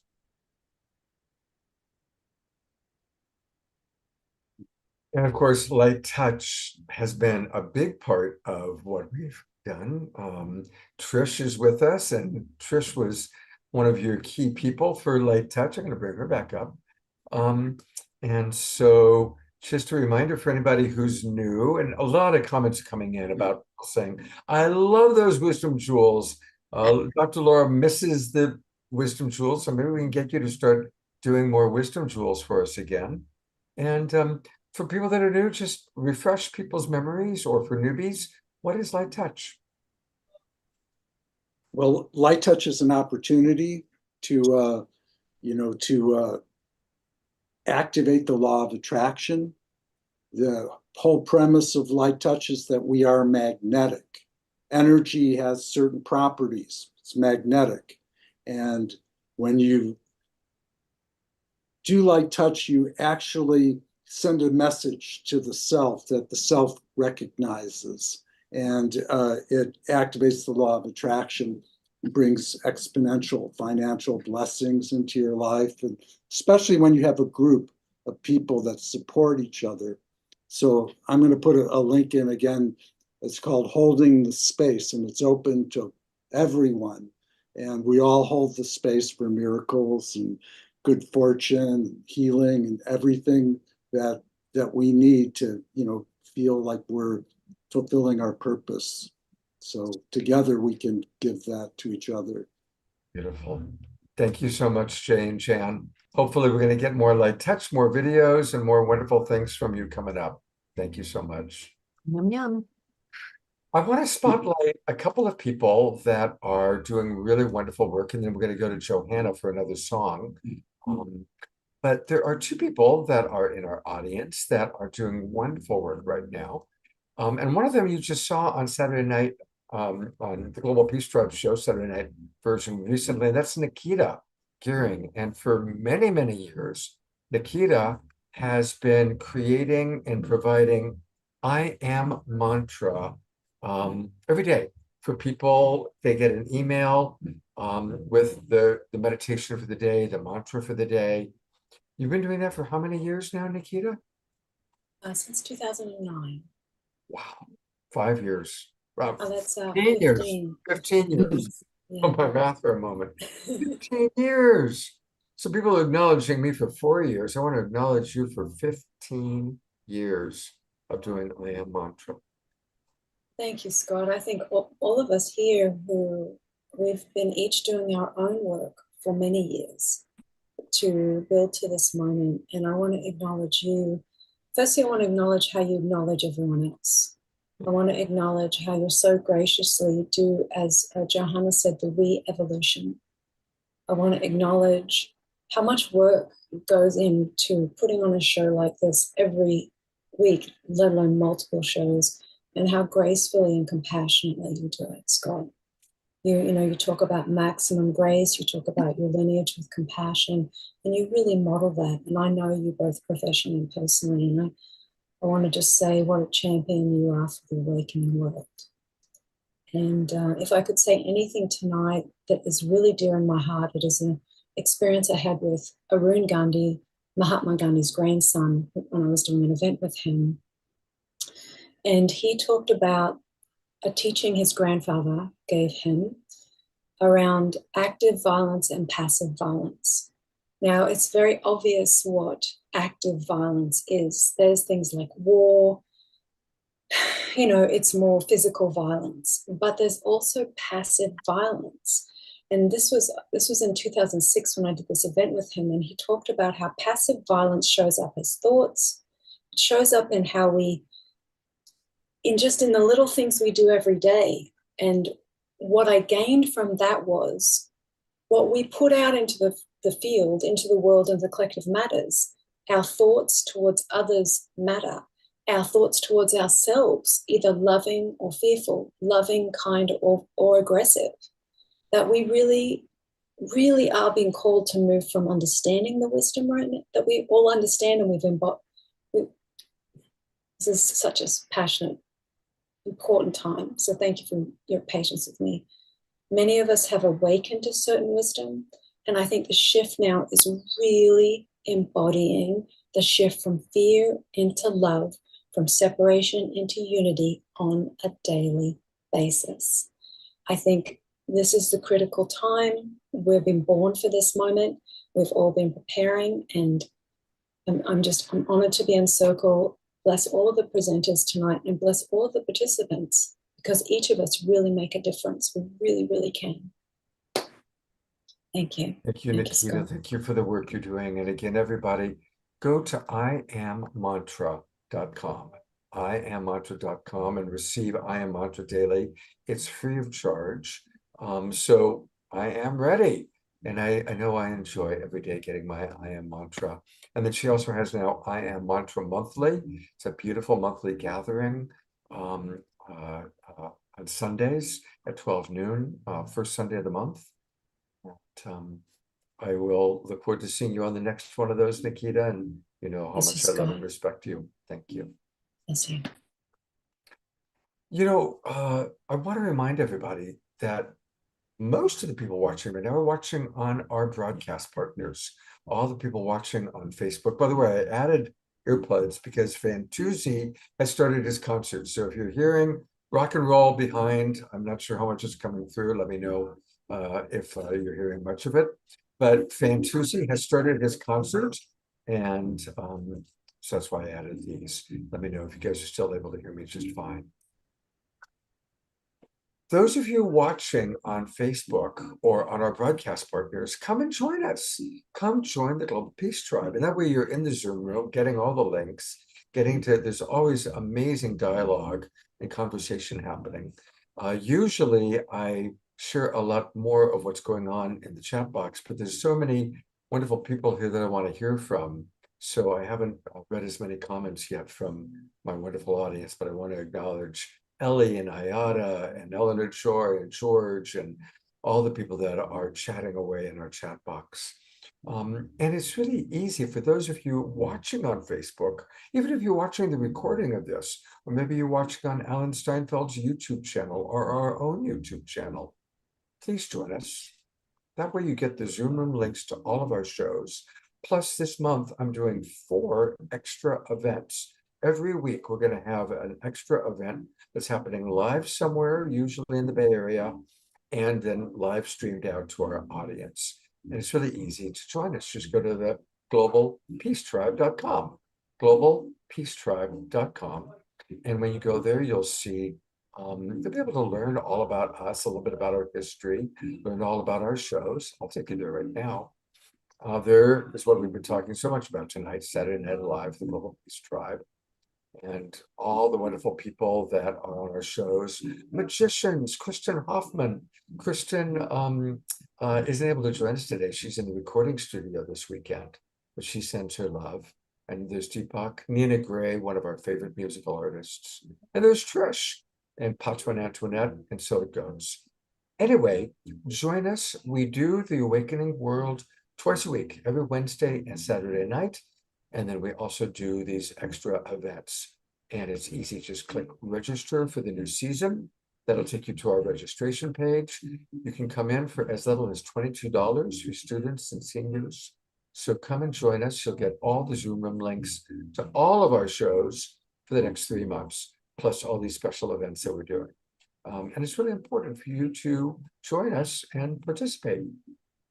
I'm going to go to Johanna Beekman for her second song of the night. And then after that, we're going to hear from a wonderful friend who's got a great free summit coming up that features Maran Williamson, Jane Fonda, and many others. So stay tuned for that. But we're going to go back to Johanna. Hello, Johanna. And Chad, the wonderful Chad. Hi, good to be back. So we've been talking about how to fix all these problems in the world, and it seems like it all comes back to how we're all connected. And when we forget that we're connected, that's when we suffer, right? And when we remember that we're connected, and when we lift each other up and we are one, like we really are meant to be, we are in the new world. So this one's called, speaks to that, and it's called Heartbeats One. We'll sing together if you'd like to sing and dance. There are dance moves, actually. It goes like this. My heart beats one. Your heart beats one. This heart beats one. Our hearts beat as one. My heart beats one, right? So we can sing that together when it comes back around. Your heart beats one. This heart beats one. Our hearts beat as one. All right, you're all hired. Let's go. Let's do it. My backup dancers, we're on the internet road. All right. My heart beats one. Your heart beats one. This heart beats one. I usually play guitar. Our hearts beat as one. My heart beats one. Your heart beats one. This heart beats one. Our hearts beat as one. Your heart beats one for the world. This heart beats one. Our hearts beat as one. My heart beats one. Your heart beats one.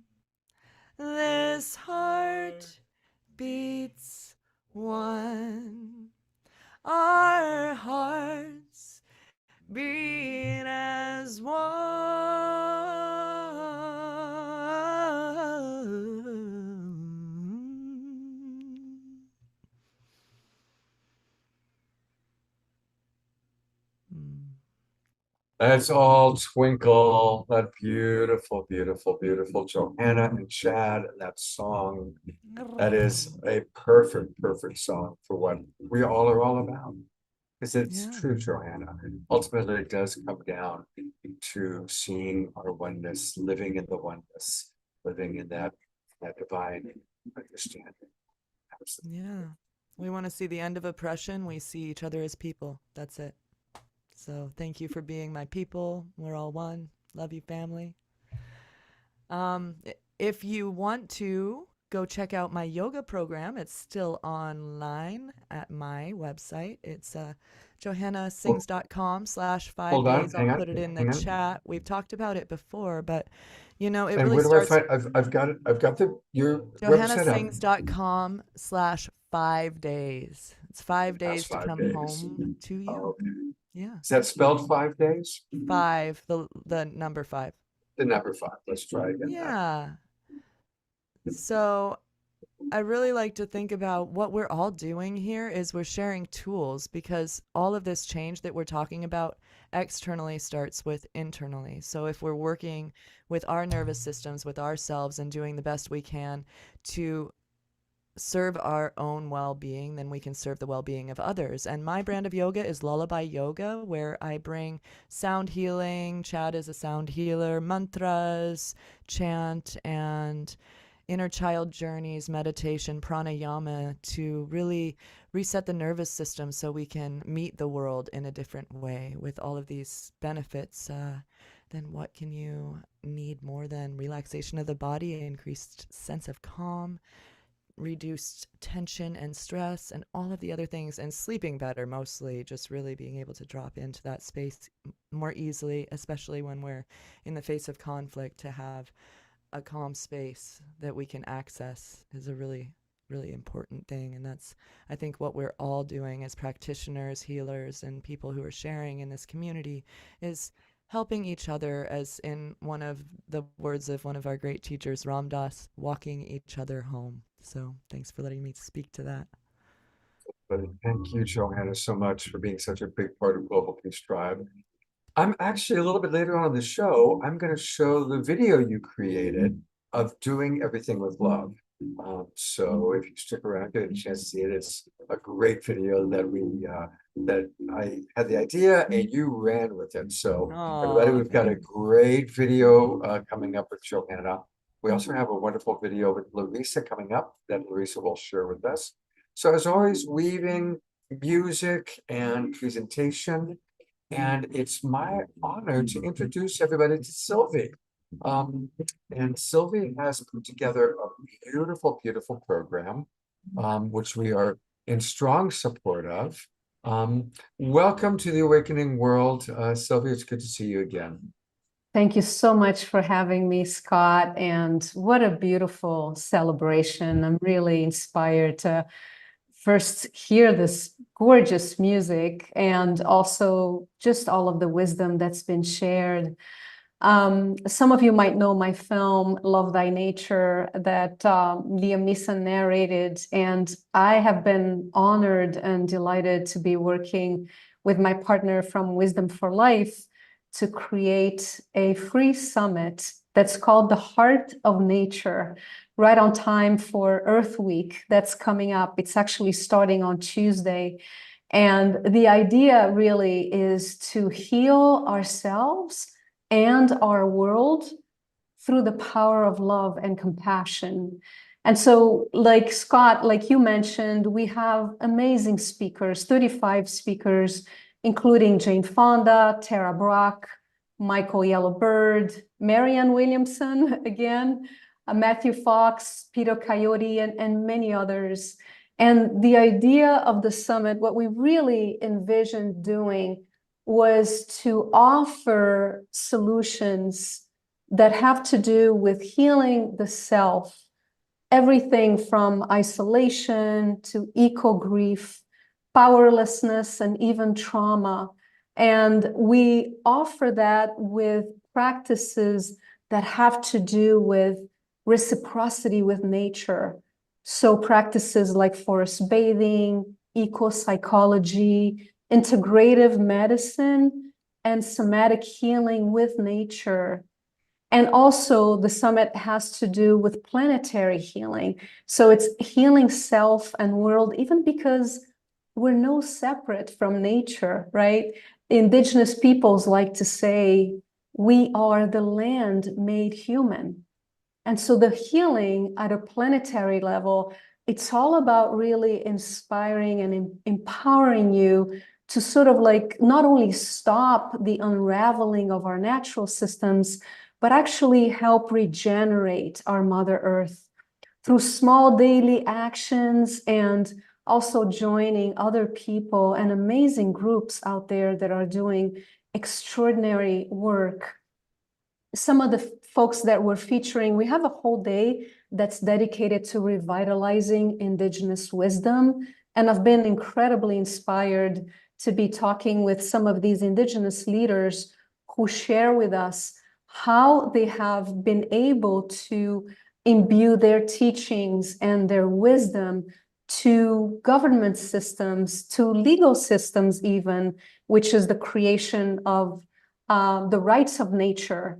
And also at the heart of this issue is really about how Indigenous peoples hold ecology and sacredness at the very core of everything they do. And I feel that that's what's missing for us in our modern world, to really bring back the sense of wonder and awe and bring back the sense of the sacred and realizing that we are nature. And I know that Eden, you were talking about the deep feminine. We have a whole day that's dedicated to the deep feminine in the sense that it's not just for women, but it's across the gender spectrum, which is really the principle of caring, the principles of love, collaboration, cooperation, and of course, life-affirming energy. So really balancing the sacred masculine with the sacred feminine.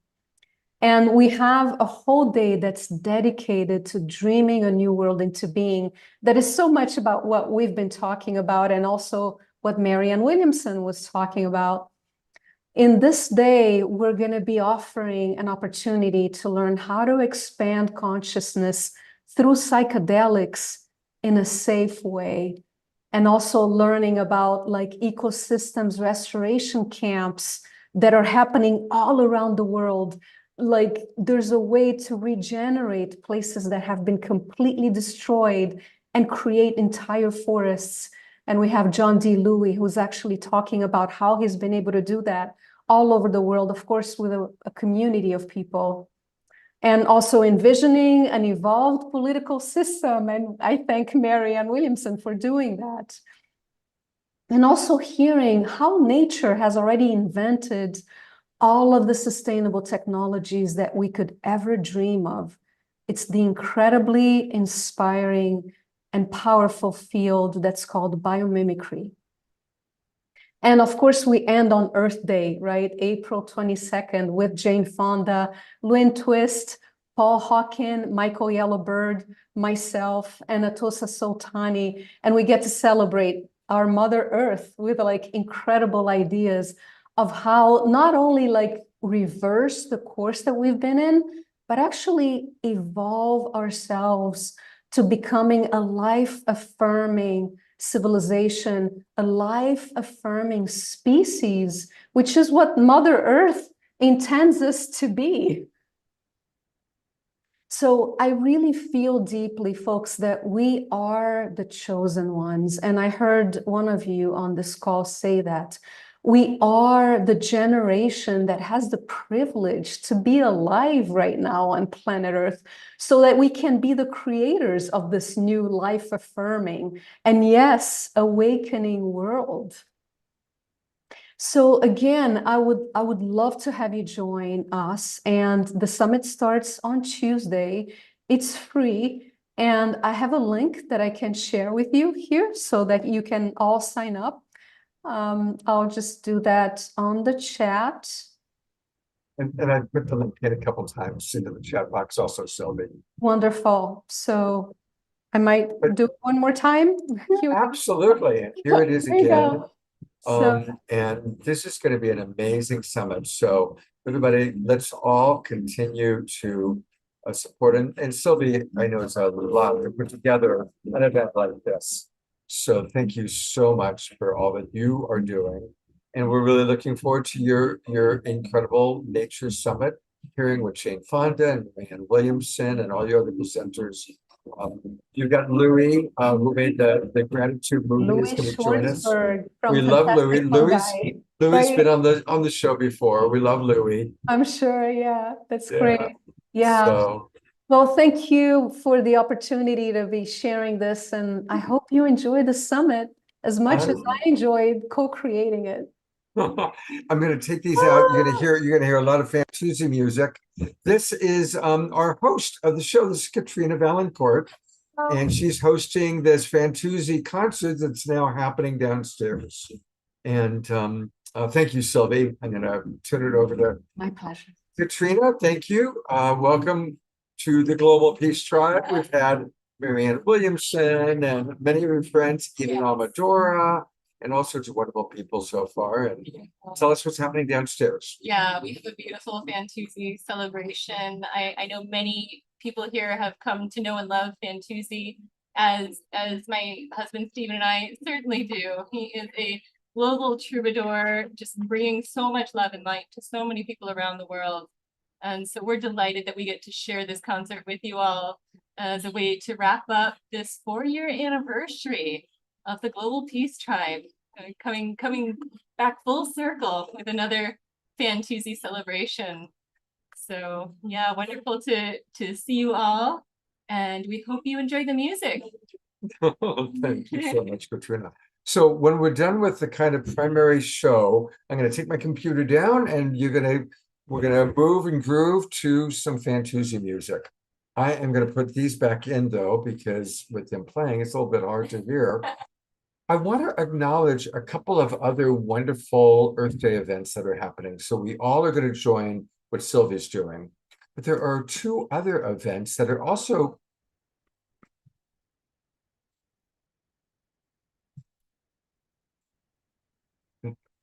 and I'm wondering why I'm getting my own echo. I think somebody maybe was playing me.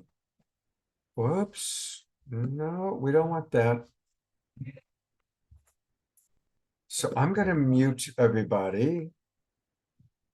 So hold on, everybody, because I'm hearing an echo.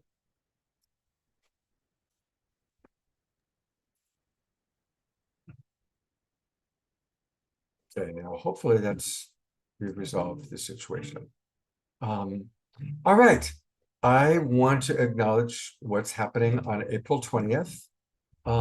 There's an Earth Day celebration going on that's going to feature a lot of our favorite people. Christian Hoffman and Charles Eisenstein, beloved brother Chief Phil Lane, who was just on the show last week, Bruce Lipton, and many others. It's put on by Mitchell Rabin. Mitchell was at the show in the Zoom room audience tonight, although I think he's gone now. So that's on Saturday the 20th. And it's great because you can watch that at 4 o'clock Pacific time, 7 o'clock Eastern. And then as that wraps up, our Saturday night show will begin. And then there's another program, and I want to acknowledge Andrew Kane, who's in the audience right now. Andrew's came to our Los Angeles retreat, Global Peace Tribe retreat, and he's got a World Peace Earth Day celebration going on. That's going to be on Sunday, April 21st. And he's got some amazing people lined up for that. Look at all the people that are going to be involved. Our good friend Rick Olfick, many, many others. So thank you, Andrew, for putting that together. And we certainly want to support both of these events. And we're going to do an Awakening World show on April 24th with the theme of Every Day is Earth Day. So not just celebrating up to, but continuing the celebration afterwards. So again, thank you, Sylvie. Thank you, Andrew. Thank you, everybody, for all that you're doing. I'm going to go back to Tangela for a moment because she's got some really important stuff happening. Now, those of you who have been watching the shows recently, you've seen all about Soul Search TV. But what you don't know is that Soul Search TV has now expanded and after bringing all these great presenters to the world, the best is yet to come, and the best is Tangela herself. Tangela herself has a wonderful new program called the Enlightenment Experience. And I think we have a trailer here for it. I want to make sure it's going to play okay. It is. So we're going to talk to Tangela after we watch her trailer. Let's take a look. How do we get there? Is enlightenment possible for someone like you or me? For most of my life, I thought enlightenment was only reserved for a few chosen ones. But we no longer live in a world where we have to cut ourselves off and retreat to a mountaintop cave to reach nirvana. Congratulations, Tangela. Thank you, Scott. Thanks so much. I'm really excited about this show. Well, you've got some amazing people. You've got John Gray, my friend Marcy Shimoff. You know, my wife and I spent 5 weeks traveling through India with Marcy. Oh, wow, really? It was the same trip where we were with David Pramal and Meetin and a few others. And we were all together 5 weeks in India. So we love Marcy. She's, of course, been on this show. But you're going to have the updated interview with her. And you're kicking it off, I believe, this week with a very special guest. Yes, we actually launched the first episode of the show this past Thursday, and it's a wonderful interview with Dr. Sue Morter. She's the author of the Energy Codes, and she really takes us into bridging, quantum science and ancient practices of spirituality, and really understanding how our body can support us in releasing all that we are not so we can step into who we truly are. And, this show, The Enlightenment Experience, it came about, at Soul Search. We have our online platform for spirituality and consciousness where we're supporting, anyone wherever they are on their journey to connect to spiritual teachers and guides. And then we have our Enlightenment Expos. And then Soul Search TV is our newest platform where our practitioners can create shows, documentaries, different programs that can be broadcast all over the world. And we came up with the Enlightenment Experience because, like we were talking about earlier, we have so many people who come to our live events and to our platform, and they're new to all of this. And, again, one of the programs that we're all in is that, enlightenment is not something that's for us everyday people. That's something that's reserved for, these great masters and teachers. But who am I, and how does that even concern someone like me? And what's been really amazing to have these discussions with Dr. Sue Morter, Shaman Durek, Matt Kahn, Daniel Brinkley, and so many more, is that, we are in this new era of spirituality and consciousness where we're releasing, the spiritual hierarchies and beginning to really understand and come into that all of us are on this awakening journey.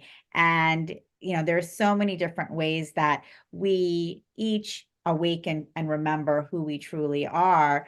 And we're supported in that process by all of these, by our guides, our ascended masters, our ancestors, and of course, having these discussions really, is to support all of us in our understanding that, there is a collective awakening happening, and there's for each of us as individuals, this is an enlightenment journey, an awakening process. And it's something that's open to all of us, and it is our birthright.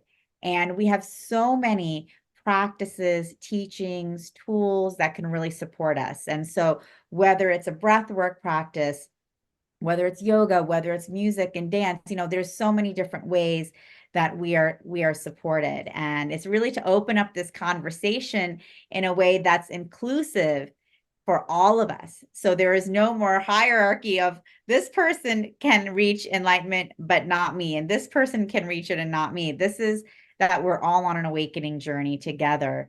And we're all one family. We're all completely supported.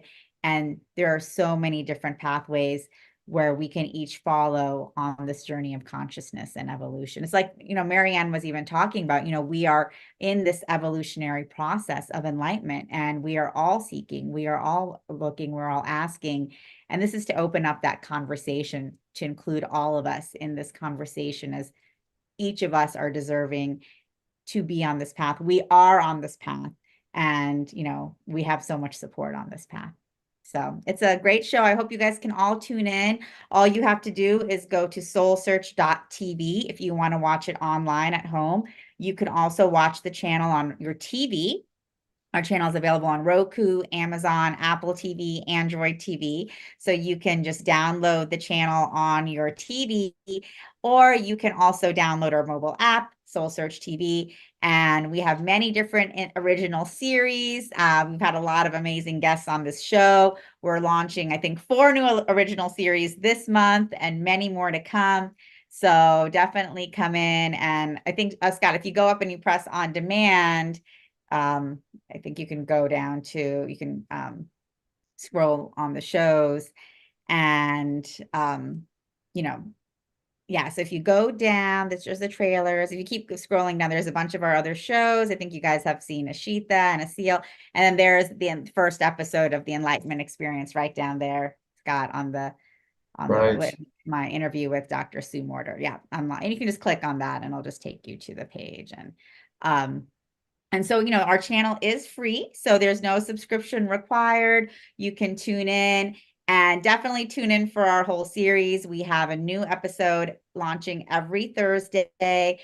This coming week, we have an episode with Shaman Durek. And so if you guys have not met or know Shaman Durek, he's an incredible shaman to the stars, as he's called and known in social media. But he is really wise and really connected. And he talks about the shamanic path of enlightenment and what that really means. So Dr. Sue Morter, to Shaman Durek, and many, many more. We have incredible teachers, including a lot of younger spiritual influencers as well that I interviewed. And it's a great experience. And we want to hear all of your guys' feedback as well about what you think of the show, questions for our for the teachers that I've interviewed. And we want to have this an ongoing discussion and conversation for all of us. Thank you for all that you do, Tangela. Absolutely. And I'm looking forward to our next show together, which will be coming up on May 4th. May 4th. May 4th. Yes. All right. So we'll. I just want to say thank you for everything you do. You are just such a beacon of light for, our entire community. You are the awakening world. You are awakening all of us in every moment. And I really want to acknowledge you for your commitment, fortitude, the hard work you put in, your dedication and love for the Global Peace Tribe, for the awakening of humanity. And, I'm just getting emotional because I love you so much. Oh, Tangela. Oh, I love you too. I love you too. We're doing it. We're doing it. Yeah. Thank you so much for everything you do. I'm sorry, I'm crying.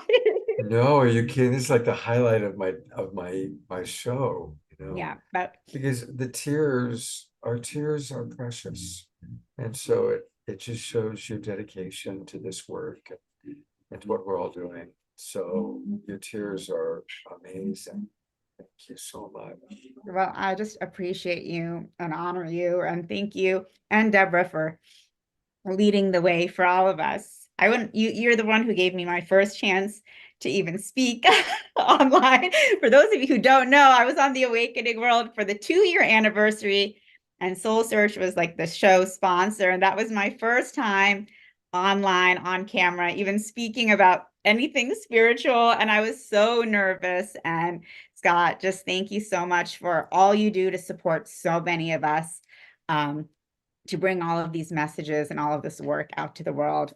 I love you. You're so loved. You're so just appreciated and supported by me and by so many others. Thank you. Well, you just inspired me to play something. I was going through the video archives, kind of picking out, okay, what am I going to show? And you actually first came on and you sponsored our our anniversary show 2 years ago. It was our 2-year anniversary.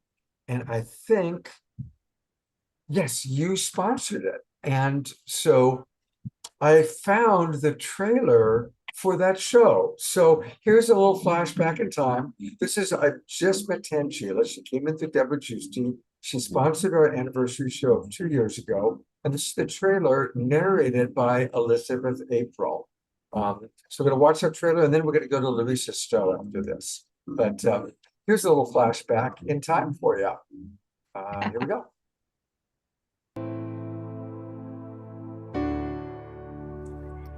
By April of 2020, the majority of the world had become a completely different place. What are your primary memories of that spring? Lockdowns, masks, isolation, scary news reports? Well, I've got another memory for you.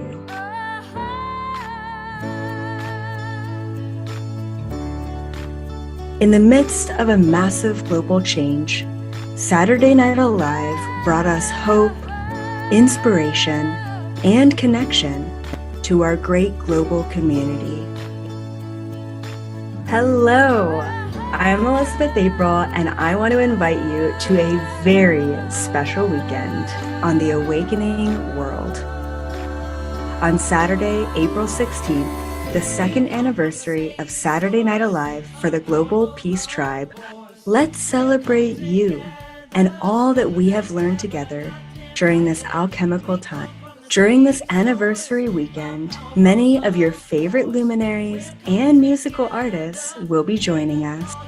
Some of our guest luminaries include Maran Williamson, Matt Kahn, Neil Donald Walsh, Reverend Michael Beckwith, Caroline Neese, Gary Zukov, the Twin Ray, Andrew Harvey, and myself, Elizabeth April.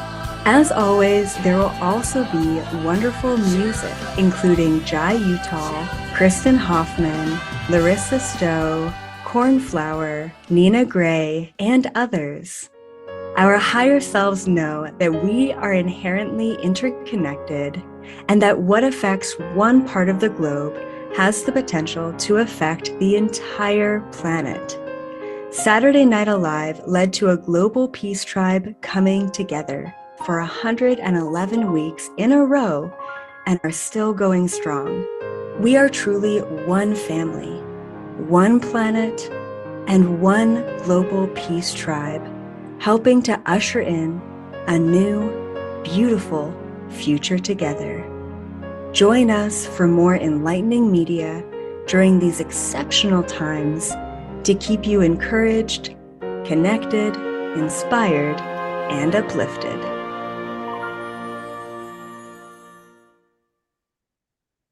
And you sponsored that show, Tangela. Yes, that was an awesome show. It was amazing. That was an awesome show. That was a show. It was a 4-hour show. It went It on was, and it on. was. And it sparked our ongoing relationship now And for that years. was your first time coming out speaking online, and you did great. I remember you did Thank great. you. Thank you And of so course, much, on Scott. that show, because she's always part of us, Larissa Stowe was there with us 2 years ago. As Larissa's been with us so much. And here she is still tonight with us. And Larissa, I am just so grateful for you. I'm grateful for you, Scott. And I'm so grateful for the connections and seeing Tangela, just seeing you open up and be vulnerable and just shows how much you care, and your deep gratitude. And that's what this is all about, right? This connection, connecting deeply. It's really beautiful. Thank you.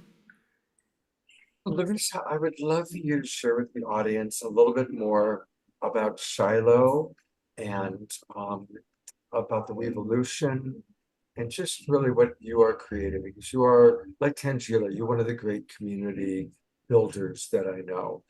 And so I want to give you a little bit of time to let people know more about your Shakti Love Warriors, Shiloh, what you're doing to create community. Well, like a lot of people, Like there's been so many of us that, pre-pandemic, for many, many years, we have been receiving these downloads about needing to really find land with water. I was one of those people about 20 years ago that started receiving these messages. And I sensed that it was going to be necessary for us to come together as community to create in different ways, to create together rather than being in our own little separate places. And I was very inspired. So on one hand, I was seeing that it was going to be necessary. I was like told that by my, what I call the frequencies, that water was going to be worth more than gold in the future, and that it was going to be necessary for us to become more sustainable, self-sustaining, and that we were going to really have to come together to take care of each other and go back to our roots of more of that indigenous of sharing and weaving together and lifting each other up. So like it was really interesting, like when the pandemic hit, it got louder and louder and louder, like the voices, like, it's time. So for me, I was inspired in two ways. Number one, just knowing that I've been hearing this for a long time. But number two, just feeling like my own growth had hit a certain point, and that as much as I would talk about all these wonderful concepts of oneness and heart-centered living, I started to feel like, well, Larissa, that's easy to do, when you're not like full on with people, like having your feet, in the mud and really working the soil. And I felt like I needed to up-level myself and really put my, put my words, into actual embodiment, to embody what I was saying. So I just knew it was time. And I got very inspired by a retreat that I led in, I think it was 2021, in Cornville, Arizona, which is about 20 miles south of Sedona.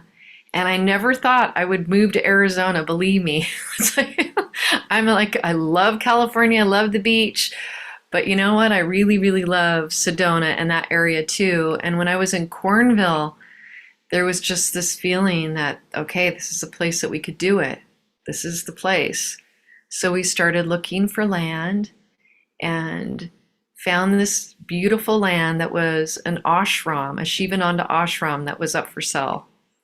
And it felt like the right thing to do. And it felt really big and really scary. And like, how are we going to do this? And it took a really big leap of faith. But that's what we did. And I didn't just do it by myself. Like part of the vision was, this is not just a me vision, this is a we vision.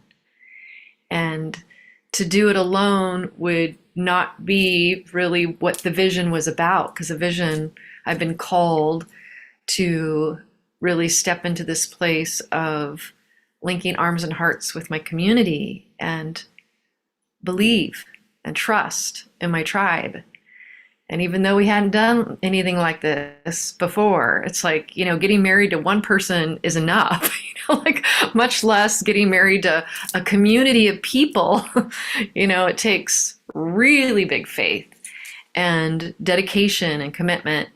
But that's what my spirit really was called to do, because I believe that this is something that's necessary. And while I know that I don't have all the skills in the world, to do this gracefully every day, it felt necessary and a part of not only my own evolution, but the evolution of the community.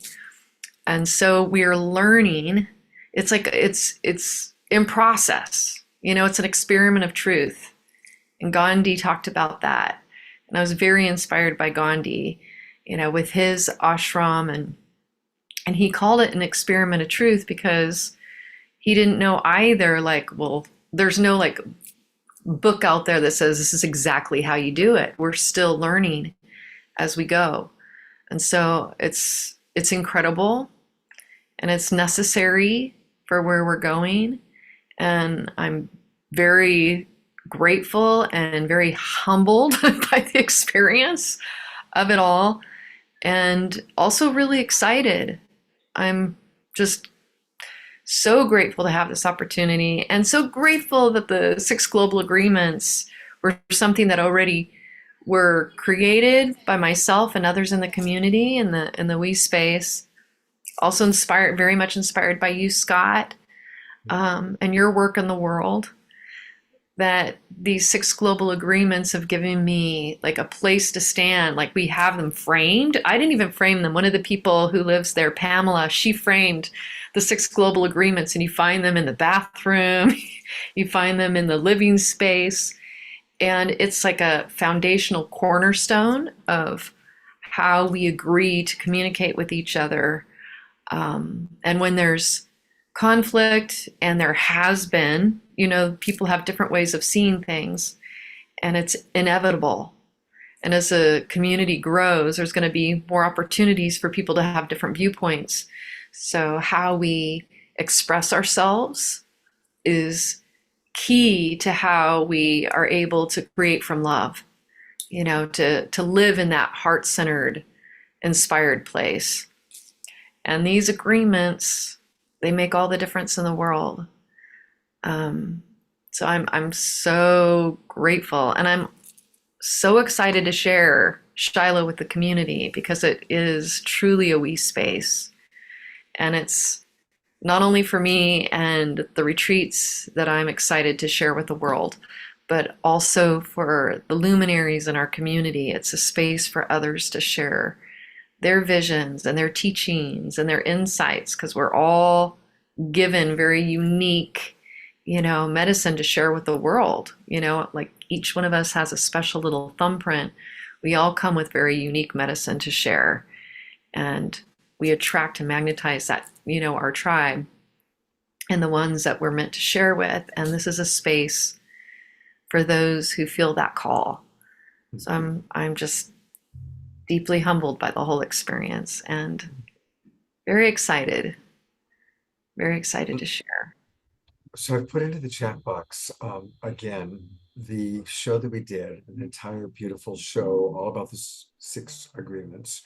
And during that show, there was this beautiful video that you played, and I'm going to play it in a few minutes, or in a minute.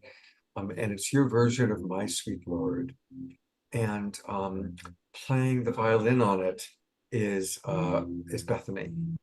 Yeah, our Bethany Grace. Who, of course, Bethany Grace, who has an extraordinary story. We've featured her on the show a couple of times now, and what she's overcoming the murder of her daughter, and overcoming just horrific things in life, to still open her heart and be such a beacon of love. And so she is a true angel, that Bethany Grace. And she didn't even know what was happening tonight, and she called during this show. No way. I did, and I was like writing her, I'm on Awakening World right now, Bethany Grace. And she was heading in to do a concert. So she said, I would have jumped on. She wrote me and said, I would have jumped on if I could, but I'm driving to the concert. Well, we're all about to see Bethany playing the violin in this wonderful vision. And I love this video. First, it's very well produced, and it's beautiful. It's a song we all love. But it's so you, Larissa. Your love of the divine is so powerful. And so your love for God, your love for the divine, your love for humanity, whatever you want to call it, it's all one. It comes through very strongly in the passion in which you sing this beautiful, beautiful song, this tribute to George Harrison, this tribute to our sweet Lord. So here we go. Thank you, Scott. Be one.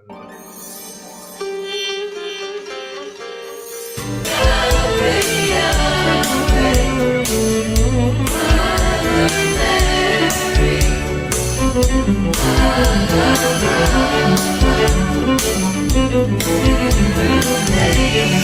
sweet Lord, my sweet Lord, my sweet Lord, oh, my sweet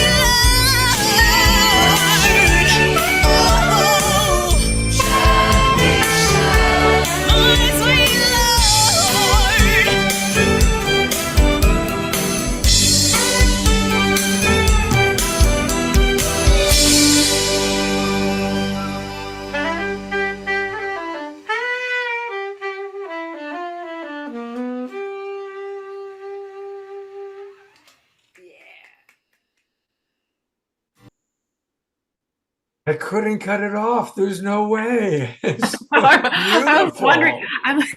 I'm like, he's just taking it all the way. I know. How could I cut off? There's no way. So, we got to see Paramahansa Yogananda, who was our master that brought us all together anyway.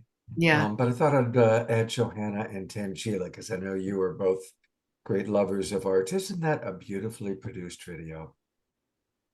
Absolutely amazing. It was so beautiful, Larissa. Just the entire thing, gorgeous. And your voice, of course, is incredible. And you're bringing through the, love of the divine in such a beautiful way. And all of the musicians just coming together. Each one was so incredible. So the way you weaved all of that together, I'm getting chills just thinking about it. Thank you. Thank you, but I can't take the credit for weaving it all together. That was Bethany Grace. She was the one behind the scenes, bringing everybody together. She brought everyone together. Her Hutchins string quartet, the Hutchins, she brought all of them and brought Shakti Tribe. So it was really incredible. Yeah, was the visionary, just like Johanna created that video that brought everyone together. Yeah. So I just got to show up and just sing and host the space of my temple to have musicians come and utilize that space. It's a weaving. That's what we're doing here, right? I haven't had a chance to read many comments from the audience, but I am going to read a few. And Margie is asking about more information about the Shiloh community. So maybe you can put something in the chat box there. Ellie writes, it was beautiful to witness your state of bliss and nirvana, Larissa. So connected with the divine. Beautiful. I agree. Watching you dance in that video is one of my favorite parts of it. It's so beautiful. Ayada writes, Scott and Larissa, that song was powerful medicine. I just felt lifted off and into the ecstatic state we all sometimes touch into. Bring it on. And Dia writes, wonderful musicianship, maximum gratitude to each and all artists. And Johanna, we haven't heard from you. Anything you'd like to share in watching that video? After being in your space and with your band over the years, I feel like it was like snippets of the behind the scenes. And I love how you did that it feels like we were a part of the making of it. There's a microphone in every single person's shot. I mean, the production took a long time, I'm sure, and it must be so lovely to have such a beautiful community to rely on so that you can just fly in your artistry. I like to make a lot of things happen. Let's just say that visionary that also likes to create it. And then I lose time because I'm creating and like editing and stuff. So amazing that Bethany showed up in that way and was able to orchestrate everyone coming together. But really, I just always see you lifted and giving your love to people when we're in person at festivals. I just see the way that you radiate and people really gravitate towards you. And that video really showed kind of the way that you interact with the world. It's very inclusive. And wow, what a singer. Who was the second singer? I knew, I'm like, the second you asked me, I'm just spacing on her name. I haven't seen her. I just read her name and I just never seen her before. It starts with a T. She is a doll. She is so, so sweet. And what year did you record that? We recorded that, it was during the pandemic, and it was right before, wasn't it right around when we did one of the anniversary shows. Scott, do you remember? I think so. Yeah, yeah. Oh. You did. Yeah, I think it was about 2 years ago. Tolly, is that her name? Yes. Yes, yes, yes, Oh. yes. And it's like she has a interesting spelling of it. Yeah, she's a force of nature. She actually sang on a night with Janis Joplin. She was on Broadway, like she was one of the backup singers. Yeah. Tawny, is it Tawny Dolly? I'm like, just it's coming back. She's gonna come the minute the I cameras know. are I think it's here. Tawny, and it's like it's so funny because I was like Tangela with Tangela being here. It's so like close to. It's like that's why my brain went because it's yeah. Close to that. It's like it's like beautiful. Tawny. I think it's Tawny Dolly. Yeah, she's amazing, and she was a part of that show. Yeah, she's a force of it nature. spoke to a lot that's going on in the world, just the way you produced it and brought so many different people together. I just really had no idea you had done that. And so I'm really glad I was on tonight to experience, because we're all doing all these Again, beautiful Bethany things. Grace. Yes. Again, we have to give credit. That's one thing in life that I think is so important, a part of the Weevolution. Yes, thank you. A lot of Bethany times, Grace. you know, what we do is I see people kind of like take, you know, and like, oh yeah, like take credit for, and it's like, we all have our specific medicine we're bringing to the world. And the more that we can really honor each other, I think it's really important to give credit where credit is due. Amen. And that was Bethany Grace. Like, and her brother is the one who edited and did the shooting of the video. And she was like there. And then Benj jumped in, you know, who's in Shakti Tribe, and he really jumped in and helped with some of the behind the scenes production of the sound of the recording of it as well. He got involved in that. So there were so many people that jumped in, but if it weren't for Bethany, like leading the charge, she had the vision of it. She saw it. She felt like it was really important that that needed to happen. And she wanted to bring us all together. So Bethany Grace. Maximum grace for Bethany Bethany Grace. Like I cannot say enough about our Bethany Grace. You know, she is amazing on so many different levels. Not only is she like the most incredible violin player, you know, that I've ever experienced. I mean, she is just beyond the beyond as a virtuoso. But who she is, like as a human, you know, she's like one of my favorite humans on the planet. And, you know, like when we get to know people really, really well, like when we know them like super, super close, what happens a lot of times is that our wounds can get brought up. And I have to say, like, and you'll see people kind of drift, and that is just like impossible with the Bethany Grace, you know, with who she is and how she continues to show up. And even in the face of behind the scenes, what y'all don't see that happens with bands and the conflicts that happens, you know, how she's able to show up is just so stellar. I just can't say enough of our Bethany Grace. And now that we're all talking, I'm pretty sure it is Tawny Dolly. So, yeah. Yeah. So and Randy Johnson is a dear friend he's the one who wrote A Night with Janis Joplin, and Tawny was a part of that. But I knew Tawny even before she connected with Randy, who I had known from before. It's just amazing how everybody weaves together too. So I just put into the chat box the link of when Bethany was on the show, and she told her story about overcoming the murder of her daughter, and then the terrible thing that happened to her physically. And then she plays While My Guitar Gently Weeps on violin. And it's an amazing 18-minute video. I've just put the link into the chat box. We're not going to have time to play it tonight, but since we talked about Bethany, I encourage everybody to copy that link and play it when the show is over, because it's an extraordinary moment. But we are going to go to an extraordinary moment that Johanna created. And I love the Beatles. We all love the Beatles, but they got it wrong. All you need is love is not right. You need more than love. And you need to do everything with love. And that's something that I've learned in my years. It's about doing it with love.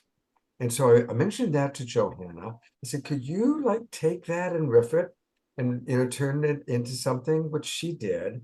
And then we added photographs of some of our Global Peace Tribe luminaries.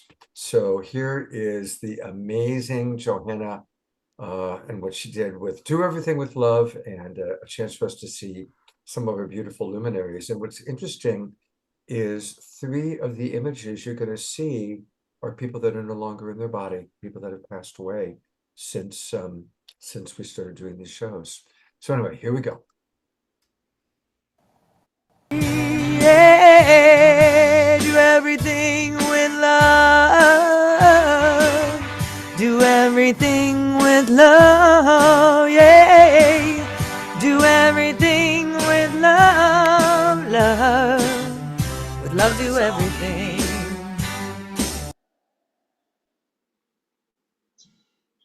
You know what's funny, Scott, is you played the wrong video.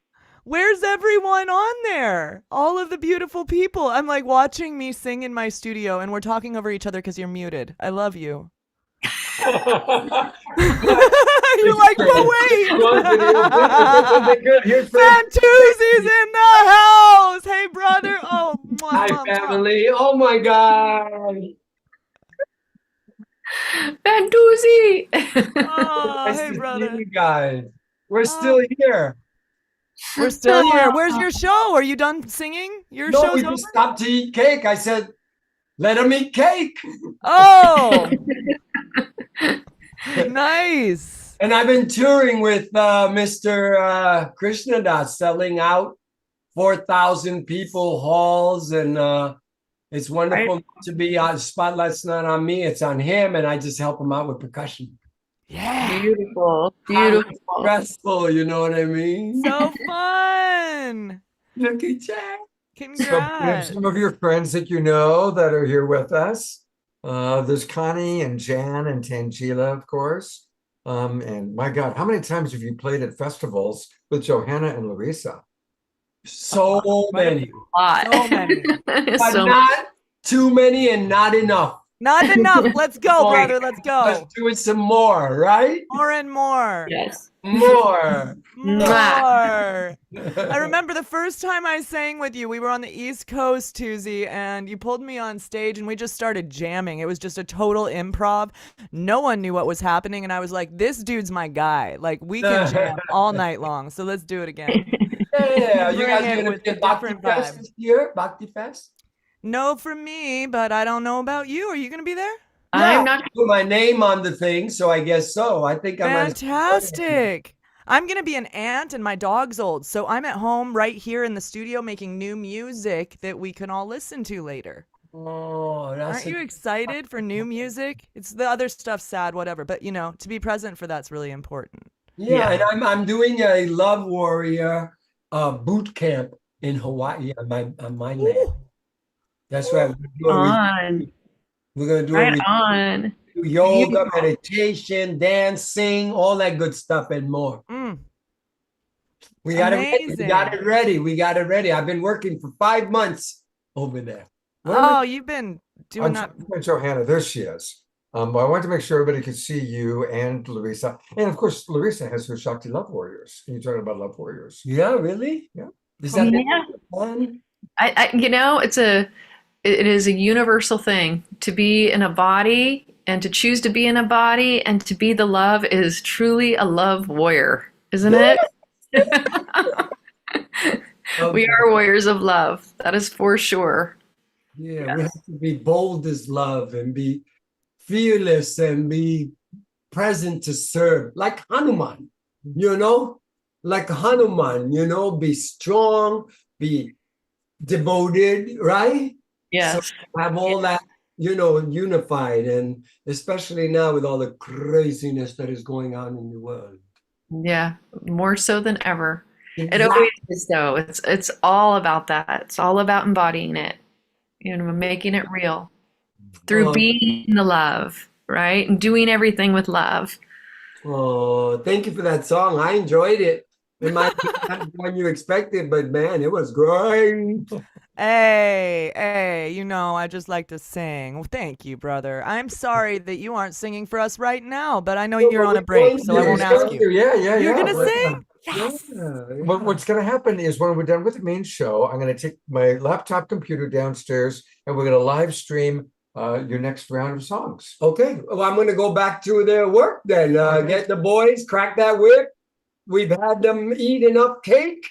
Time to get back to work, which is love made visible. Yeah. Working. Do it all with love, brother. Yeah. Love you. Mwah, I'll be mwah, down mwah. in about 10 minutes. Hey, Khalil, how are you?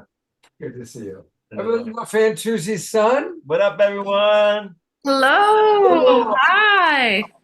Working on a new film in Colombia, in Medellin, about how young people are using hip hop, art, and culture as a movement for peace and worldwide phenomenon. We're making moves. Appreciate y'all. Appreciate you.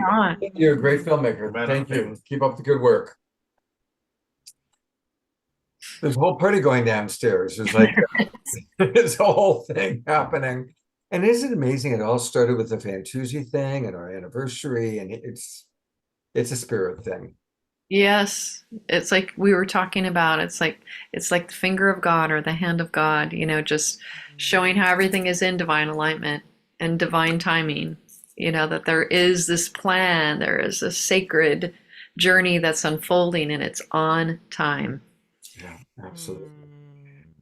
Well, since I'm going to get down this soon, I'm going to conclude with one last piece because there's one other very important person who I would not still be doing the Awakening World if it wasn't for Omashar. And our beloved brother is down in England with his mom, but he sent a message to us. And this is from a couple of days ago. As we are celebrating all the wonderful co-hosts that have been on our shows, well, then comes Omashar. And Omashar has brought so much love and so much dedication to this show. I don't know if I would still be doing the Awakening World if Omashar hadn't showed up. And he's showing up even on our anniversary show, even while he's in England taking care of his mom. Beloved Omashar, we love you. I'm so grateful, Scott. And as you speak, I have tingles going up and down my spine because it's when the frequencies are right, we don't even have to put out to the universe who to come in contact with because we just get drawn together. And I know that has happened for all of the participants, all of our beautiful family on the Awakening World show and all of the guests that come onto it and thee and me. It's just a resonant frequency. And this is all about awakening 100%. It's the real deal. There's no turning back. It's not a practice. We're doing it. And this show for me has been, I would have said in the past my church, but it has been a part of my awakening. Because even though I do, like your practices and your meditations and your nature grounding and the online work every single day, it's actually meeting with the like-minded souls of the Awakening World Tribe, the Global Peace Tribe, that has made it real and alive for me. And I'm blessed to be here in Stratford-upon-Avon, which of course is Shakespeare's town, and Shakespeare and Saint Germain, they have a bit of a union with each other. And just as an aside, the backdrop behind me is the Royal Shakespeare Theatre Gardens. And this tree on the left is called a plane tree, Plane. It was planted at the time that Shakespeare was born. So it's over 400 years old. And just on the left of it is the very flooded River Avon. It was amazingly flooded, so flooded that they couldn't hire the rowboats out there because the rowboats would go downstream, but they wouldn't be able to get back upstream again. Anyway, that's kind of an aside, but it's where I am at the moment. And I'm here with my mother. And what is very interesting is the presence and the love that I've given this woman has kind of given her a little bit of faith and hope again. And because when I'm not here, there's just kind of continual entropy. And so I'm kind of saying that is because when we truly infill ourselves with spirit, with soul, with divine, with the friend, wherever we friends that we are, wherever we go on this planet, we affect the field around us. And what do you think about that, Scott, so far? I think it's, first of all, you bring so much love to everything you do, whether it's your music, and in this case, for the last few weeks, to your mother. And I also want to acknowledge the rain. First tree behind Omashar, there's a beautiful rainbow. Yeah. What I'm asking every one of our co-hosts that's on the show, is there any particular memory that springs to mind? I mean, of course, you and I have done, you've been our house musical artist for well over 2 years, more than half of our time. But are there any particular memories that right off the bat bounce into your brain? Well, Matt Kahn and the channeling duo, what are they called? Anyway, those ones. And Anthony and Renee. No, those actually, yes, as you bring them to me, yes, absolutely. No, the two gentlemen who do this. Oh, the two guys from Soul Search. I know. And AJ and Thomas. They just jumped into my consciousness. I'm just bringing that back in, and the joy, and of course, the musicians always, because it's kind of like, in the words of Julie Andrews, they're the sugar that helps the medicine go down. But in this day and age, it's the agave which helps the divine truth be imbibed. And, you know, Tatiana Speed and Nina Gray and Johanna Beekman and all of these beautiful, and Fantuzzi, which was a little bit before my time, but I've known him for years vicariously, because I used to be the musical director for Unity Church in Hawaii, and we hosted him, of course, one time. And what a force of nature he is. So I'm so glad that he's on the show tonight. And actually, the night that it is, we're pre-recording this, but you didn't hear that. And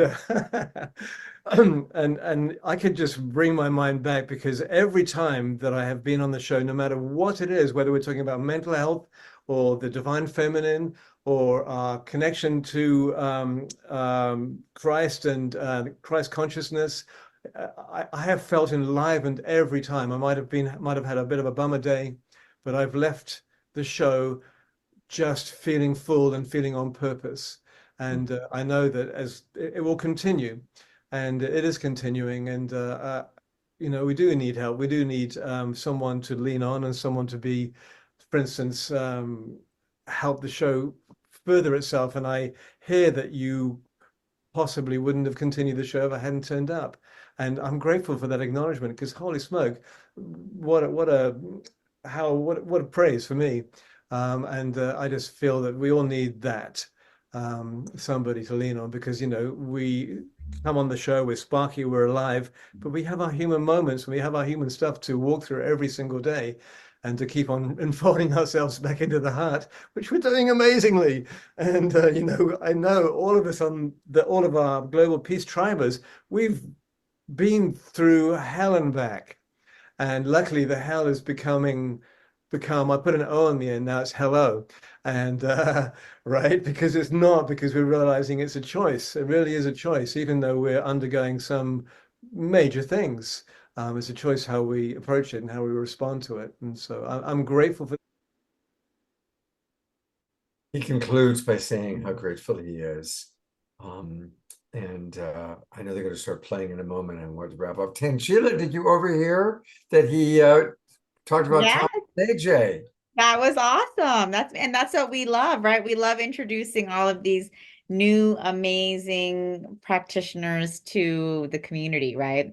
That's amazing. They are amazing. And I'm so happy that Omashar was, was so impacted by them. It's incredible. Yeah, I'll have to let them know. Of all the guests, we've had hundreds of guests, Thomas and AJ, who jumped into his head. So that's pretty beautiful. Beautiful. Well, what I'm going to do, I want to acknowledge one other person, and that's our wonderful friend, Jerry Anderson, the wild monk of the Mystic Monastery. And we're going to do really do a big feature with you, Jerry, on an upcoming show. where we can talk more about what you're doing with the Mystic Monastery. So I see you there and I want to acknowledge that. But while Johanna is here, I'm going to play the proper video. So you get to hear her again, but get to see this time some of the faces of our beloved Global Peace Tribers. So one more time, we're all now going to be singing this song for the rest of the night, right? Here we go. Love, love, love, love, love. Love is everything. Love is everything. Love, love, love, love, love. Love, love, love. Love, love, love, love. Love, love, love. Oh, oh, oh. Nothing you can do that can't be done. Nothing you can sing that can't be sung. Nothing you can say, but you can learn how to play the game. It's easy. Do everything with love. Do everything with love. Do everything with love. Love. Love is everything. Nothing you can make that can't be made. Nothing you can save that can't be saved. Nothing you can do, but you can learn how to be you in time. It's easy. Yeah. Do everything with love. Do everything with love. Do everything with love. Love. Love is everything. Love is everything. Love is everything. Yeah. Love is everything. Love is everything.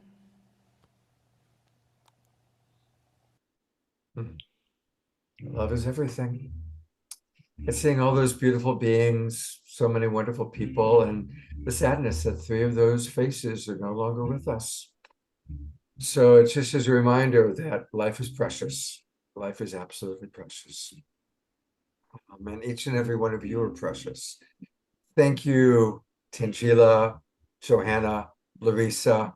And I'm going to go to gallery view because most of all, thank you, Global Peace Tribers. Even those of you that are still with us, we still have about more than 2/3 of our audience from tonight are still with us. So thank you, everybody. Whether you got your camera on or not, we love you. Each and every one of you is so special. Adora, I want to acknowledge you for always dancing. Adora's always dancing. And so she is awesome. Karen S., who was with us from the very first show on. She's only missed one show in all these Saturday nights. And everybody else, you know, all the people that have come to Roger and Bonnie, who have come to both of our retreats.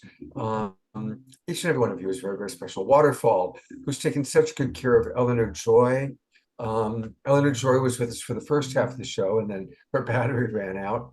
And some of our newer friends like Ellie, older friends like Andrew and Ayada, Frode, who comes to us from Norway, and so on and so forth. If I didn't mention your name, please do not take it personally.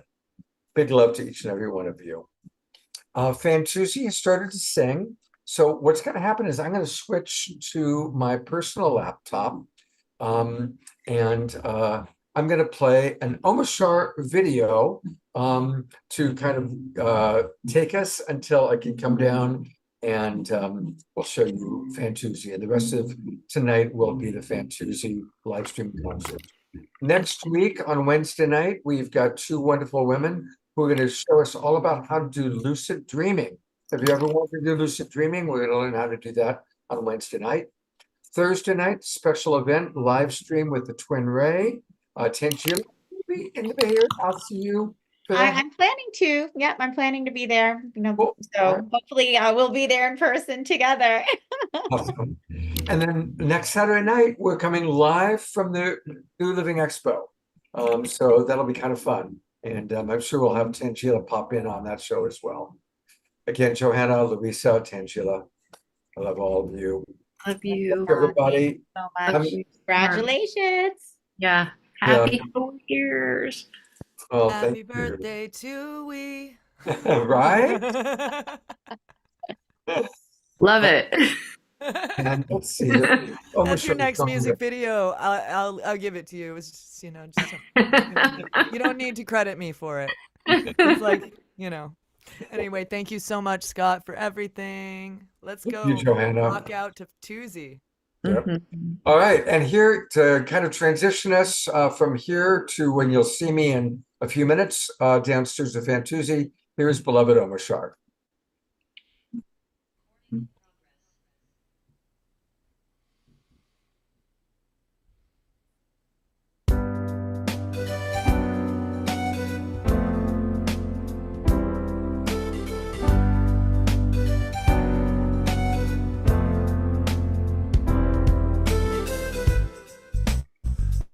Another dawn, another day.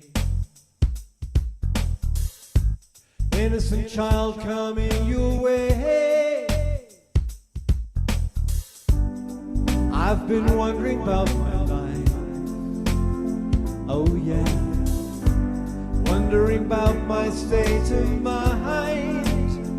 But then I heard, who is it for? If not for yourself,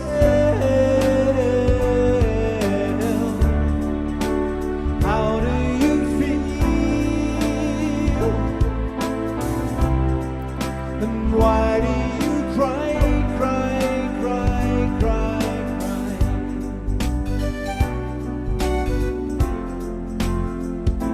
Shooby-doo-wop, whoa.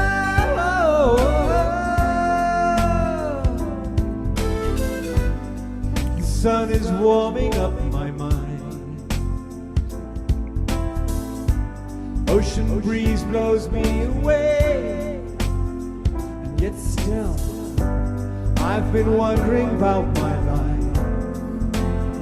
Oh yeah.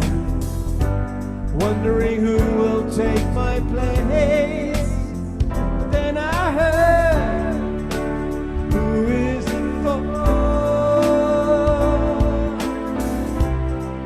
If not for yourself, how do you feel? And why do you cry, cry, cry, cry, cry? Who is it for? If not for yourself, how do you feel? And why do you cry, cry, cry, cry,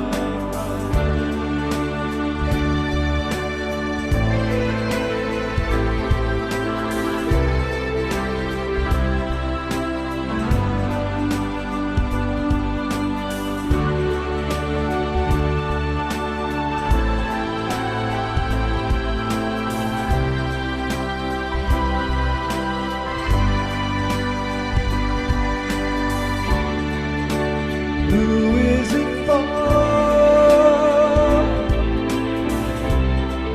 If not for yourself, how do you feel? So come on, let's fly. Come on, let's fly.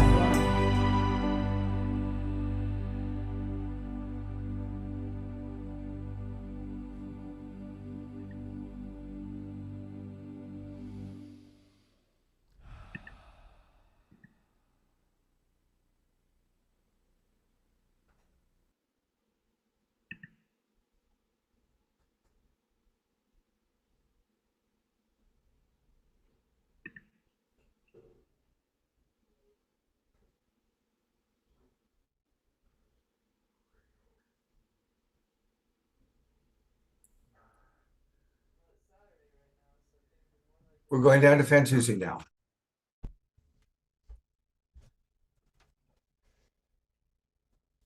No? You are muted, my friend. Now, let me figure this out. I need to find me on here. So we're going to remove the spotlights.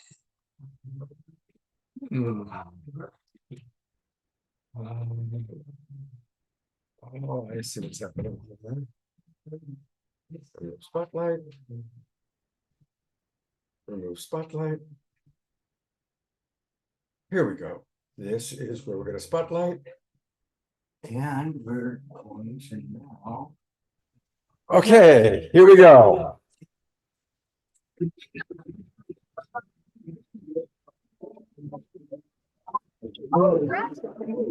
There's a party happening.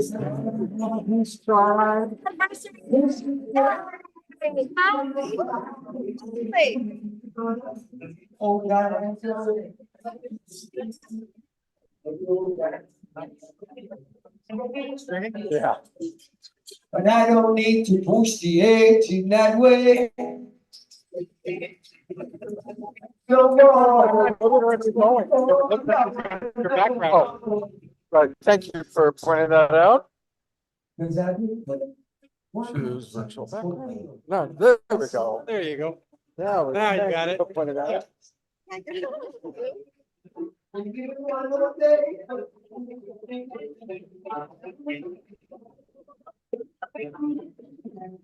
Oh,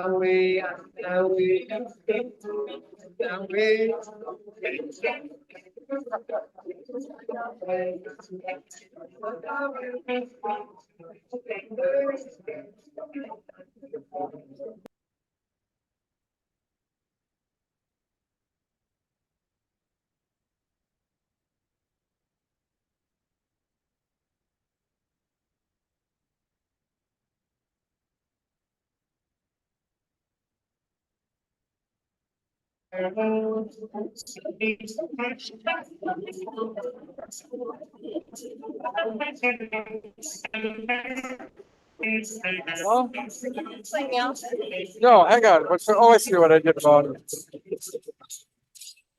There we go.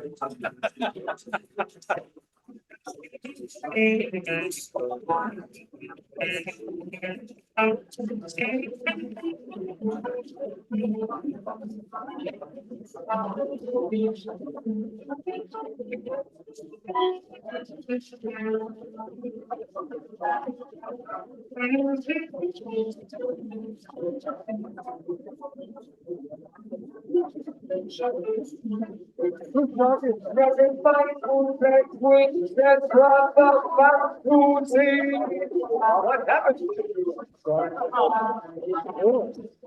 I had a neck brace, I guess. I pushed the edge a little crazy. He said, it's time for you to push the edge in new ways.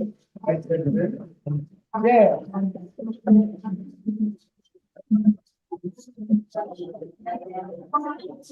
But he said, can you hold it and okay. Meditate a little longer.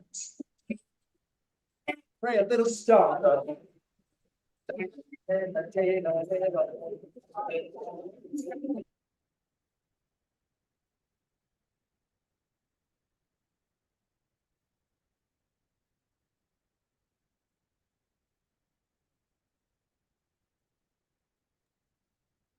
Hey Scott, do you have original sound on? I think it wasn't on, and so we couldn't hear it too well. But if you turn on original sound, we'll hear it.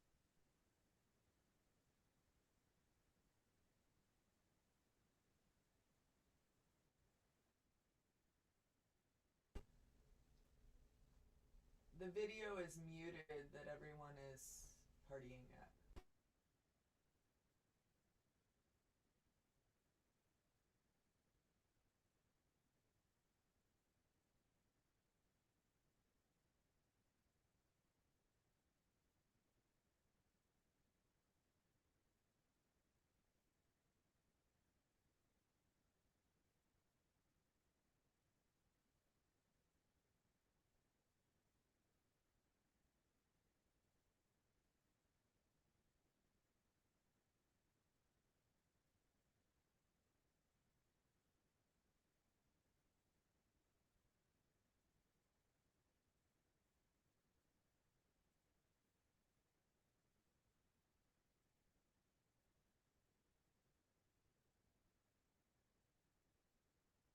Isn't it?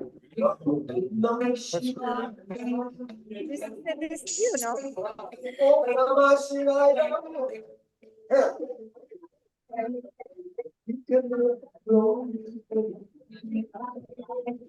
You can make room with it.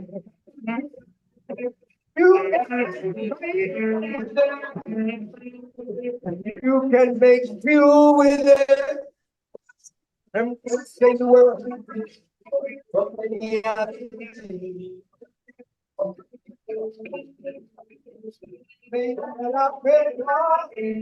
Without a tree. The building of this world is not earth.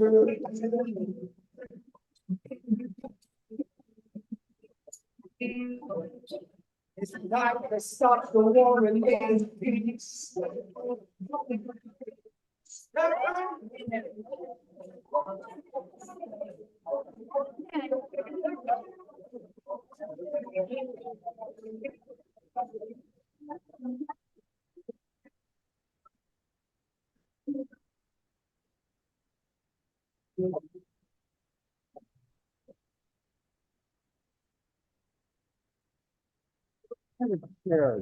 Okay.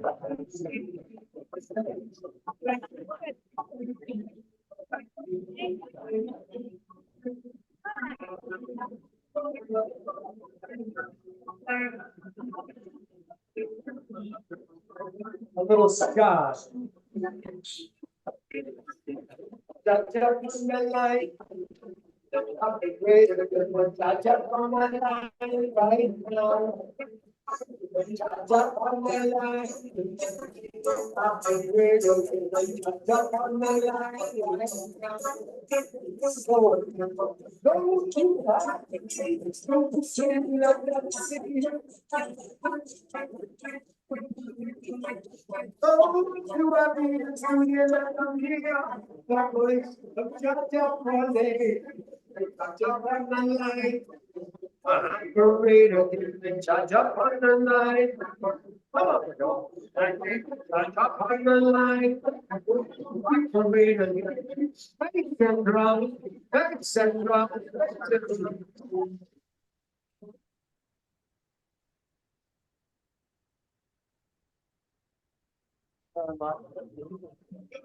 Oh, that was. I thought it was Saturday Night Live. And it was in the beginning, so let it be in the end. A world without end, my friend. A world without end, without end, without end. And it's such a jump on the line. I'm really a jump on the line right now. I jump on the line. I'm ready. I jump on the line right now. Those who have ears to hear, let them hear. The voice that I'm calling. Those who have eyes to see, let them see. Just rising in the morning. Shalom. Salam alaikum. My friends, come on. Shalom. Salam alaikum.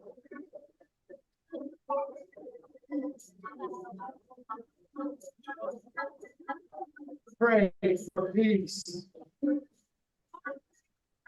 Pray for peace. Work and live and die for peace. It's worth it. It's worth it. It's worth it. You're not there to see. It's worth it. But it was in the beginning, it's now and forever shall it be. A world without end. Shalom. Shalom. Rastafari.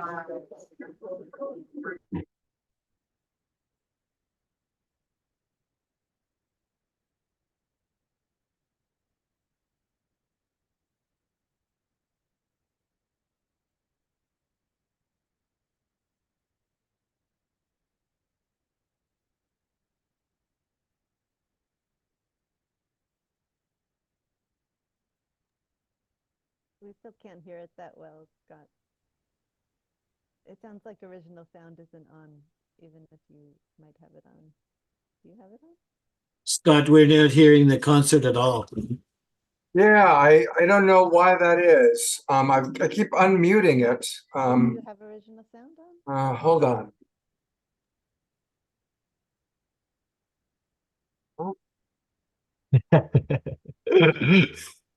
You have original sound on? I'll go back down. I'll go back downstairs to the computer. I keep unmuting it down there, and I'm not sure why it keeps muting. So Check original. No, it's not the muting. It sounds like there's not original sound on. well, my thing is showing that it's muted right now. I'm upstairs and it's showing that it's muted. So let me go down and try again. Muted. Yeah, It wasn't muted. This It was lady. just garbled. Well, if you want to do some talking.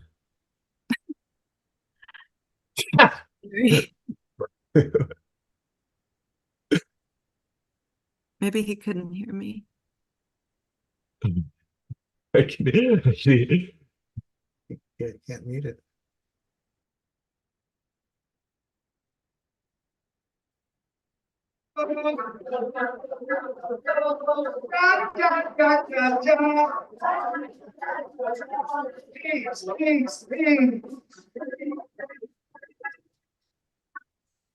It's not muted, but it's garbled. Music is a mighty weapon.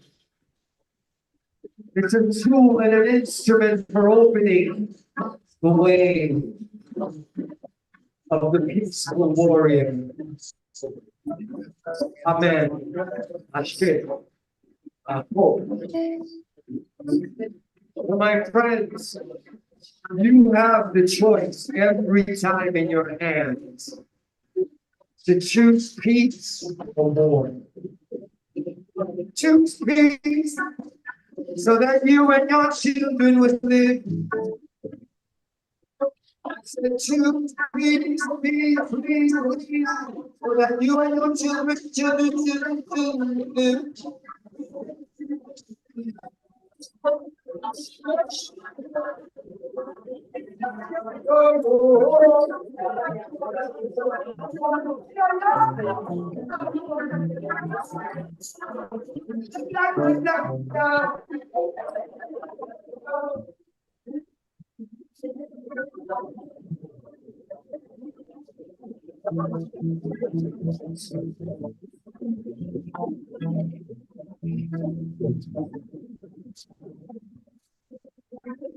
Wow. Wow, now powerful medicine, guys. Shall we continue? Yes, yes. All right, well, we got a couple more.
Hey, everybody. You know what I'm noticing is it's just the internet connection down there, unfortunately, is not good. And that's why we're having all the problems that we're having. So try and remember everybody to keep yourselves muted, Jay. We've been hearing you a little bit. I'll try one more song. He's kind of wrapping up anyway, and it's been a long night. You could But try your I'll- Scott, you could try your phone, logging in on your phone on Zoom because it has better internet and better sound for these kinds of things sometimes. Just a thought. You can just change your camera. Sorry, I just overheard. But you can Yeah, no, that's a really good idea. go down to your video setting and then just change the camera to your phone, and then everything will go through there instead. And then you can take your phone down and live stream it. Does that make sense? So your That's master, a very good idea. master is Everybody still, else has to mute but Scott. Mute everybody but Scott. Yeah, but Johanna was helping me just then, so that was good, Lynn. I leave what she was. She gave a good suggestion, so I'm going to give it a go. yeah. And if you have any questions on how to do that, I'm happy to jump back on and let you know. All right. Well, here I'm going to do it right now. So let me open up my Zoom on this. Let's see the best way to do this.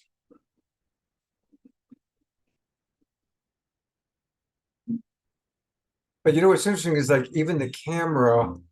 Okay, there we go. I'm going to pin it so you can at least see what's happening. And let me try and get my Zoom started up here.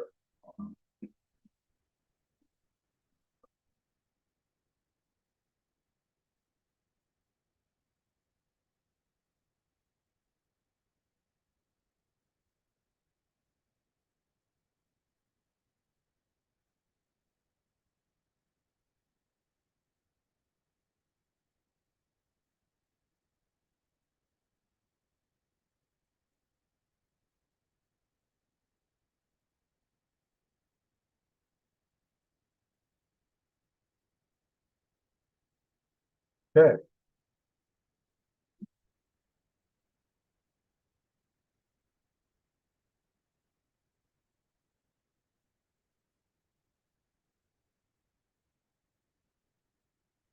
Here's this.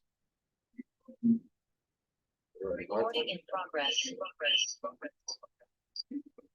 So it's going to echo at first because you have both of them in the same room. Yes, if you mute, you know how that works.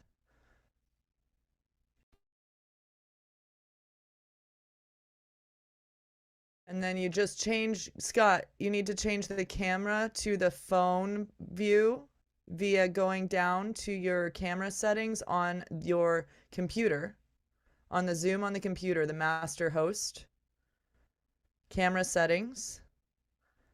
And then it should show up your phone camera as the view. Then everything will be routed through the camera instead. It should be the second right under at FaceTime HD camera. You got it.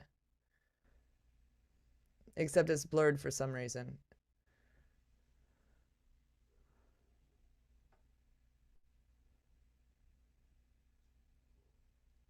Scott, don't leave.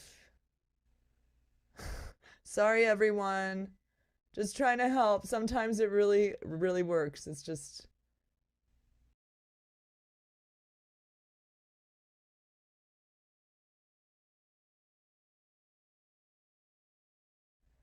Yes.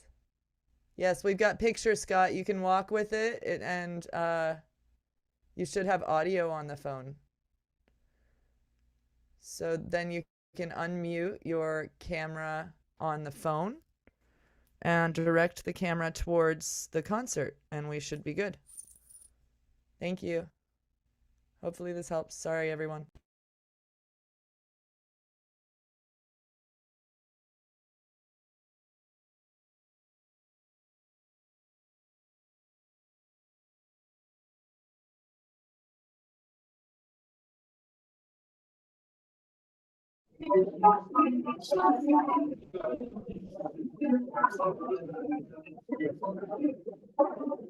Some of your own medicine. As I was way around.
My son Khalil, wisdom from an educator. Yeah, how y'all feeling? Put your hands up in the air one time. Yeah, educate, liberate, rhyme slayer. I'm a professor, educator, rhyme slayer. Hot pop, fake Tuesday, this is what we do. Bring the heart music, always coming through. ¿Qué te pasa? Boricua en la casa, ay que rico. Este momento tengo suave mi alma. 100% rapero, aquí con mi gente. Yo, if you like what you're feeling, let me see you put your hands all up in the air. Wave them around like y'all just don't care. This is another side of me. Won't you be free like this? My style is free. That's an educator, liberator. Want to be, you got to be free.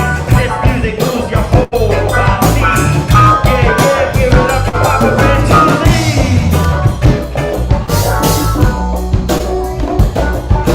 Some of the things we say just maybe this life. Silence we will break, bright light to darkest night. Not outside, spiritual warmth of the night. Struggle we will win, battle that we must fight. So, shine your light. Come on, shine your light. That's right.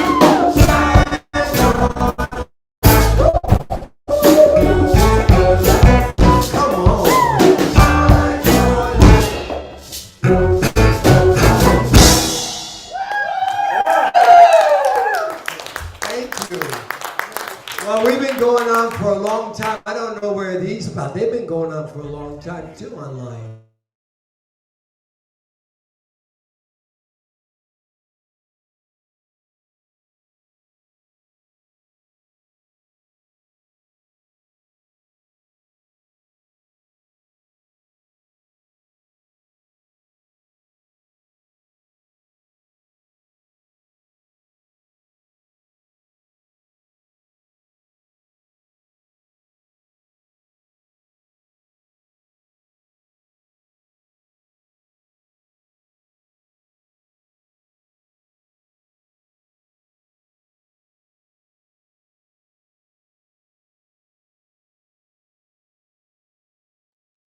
I apologize for it not going so easily to watch the Fantuzzi concert. I know you've got like little snippets of it. He's wrapping up, so I'm going to wrap it up too. Thank you, everybody, for being with us.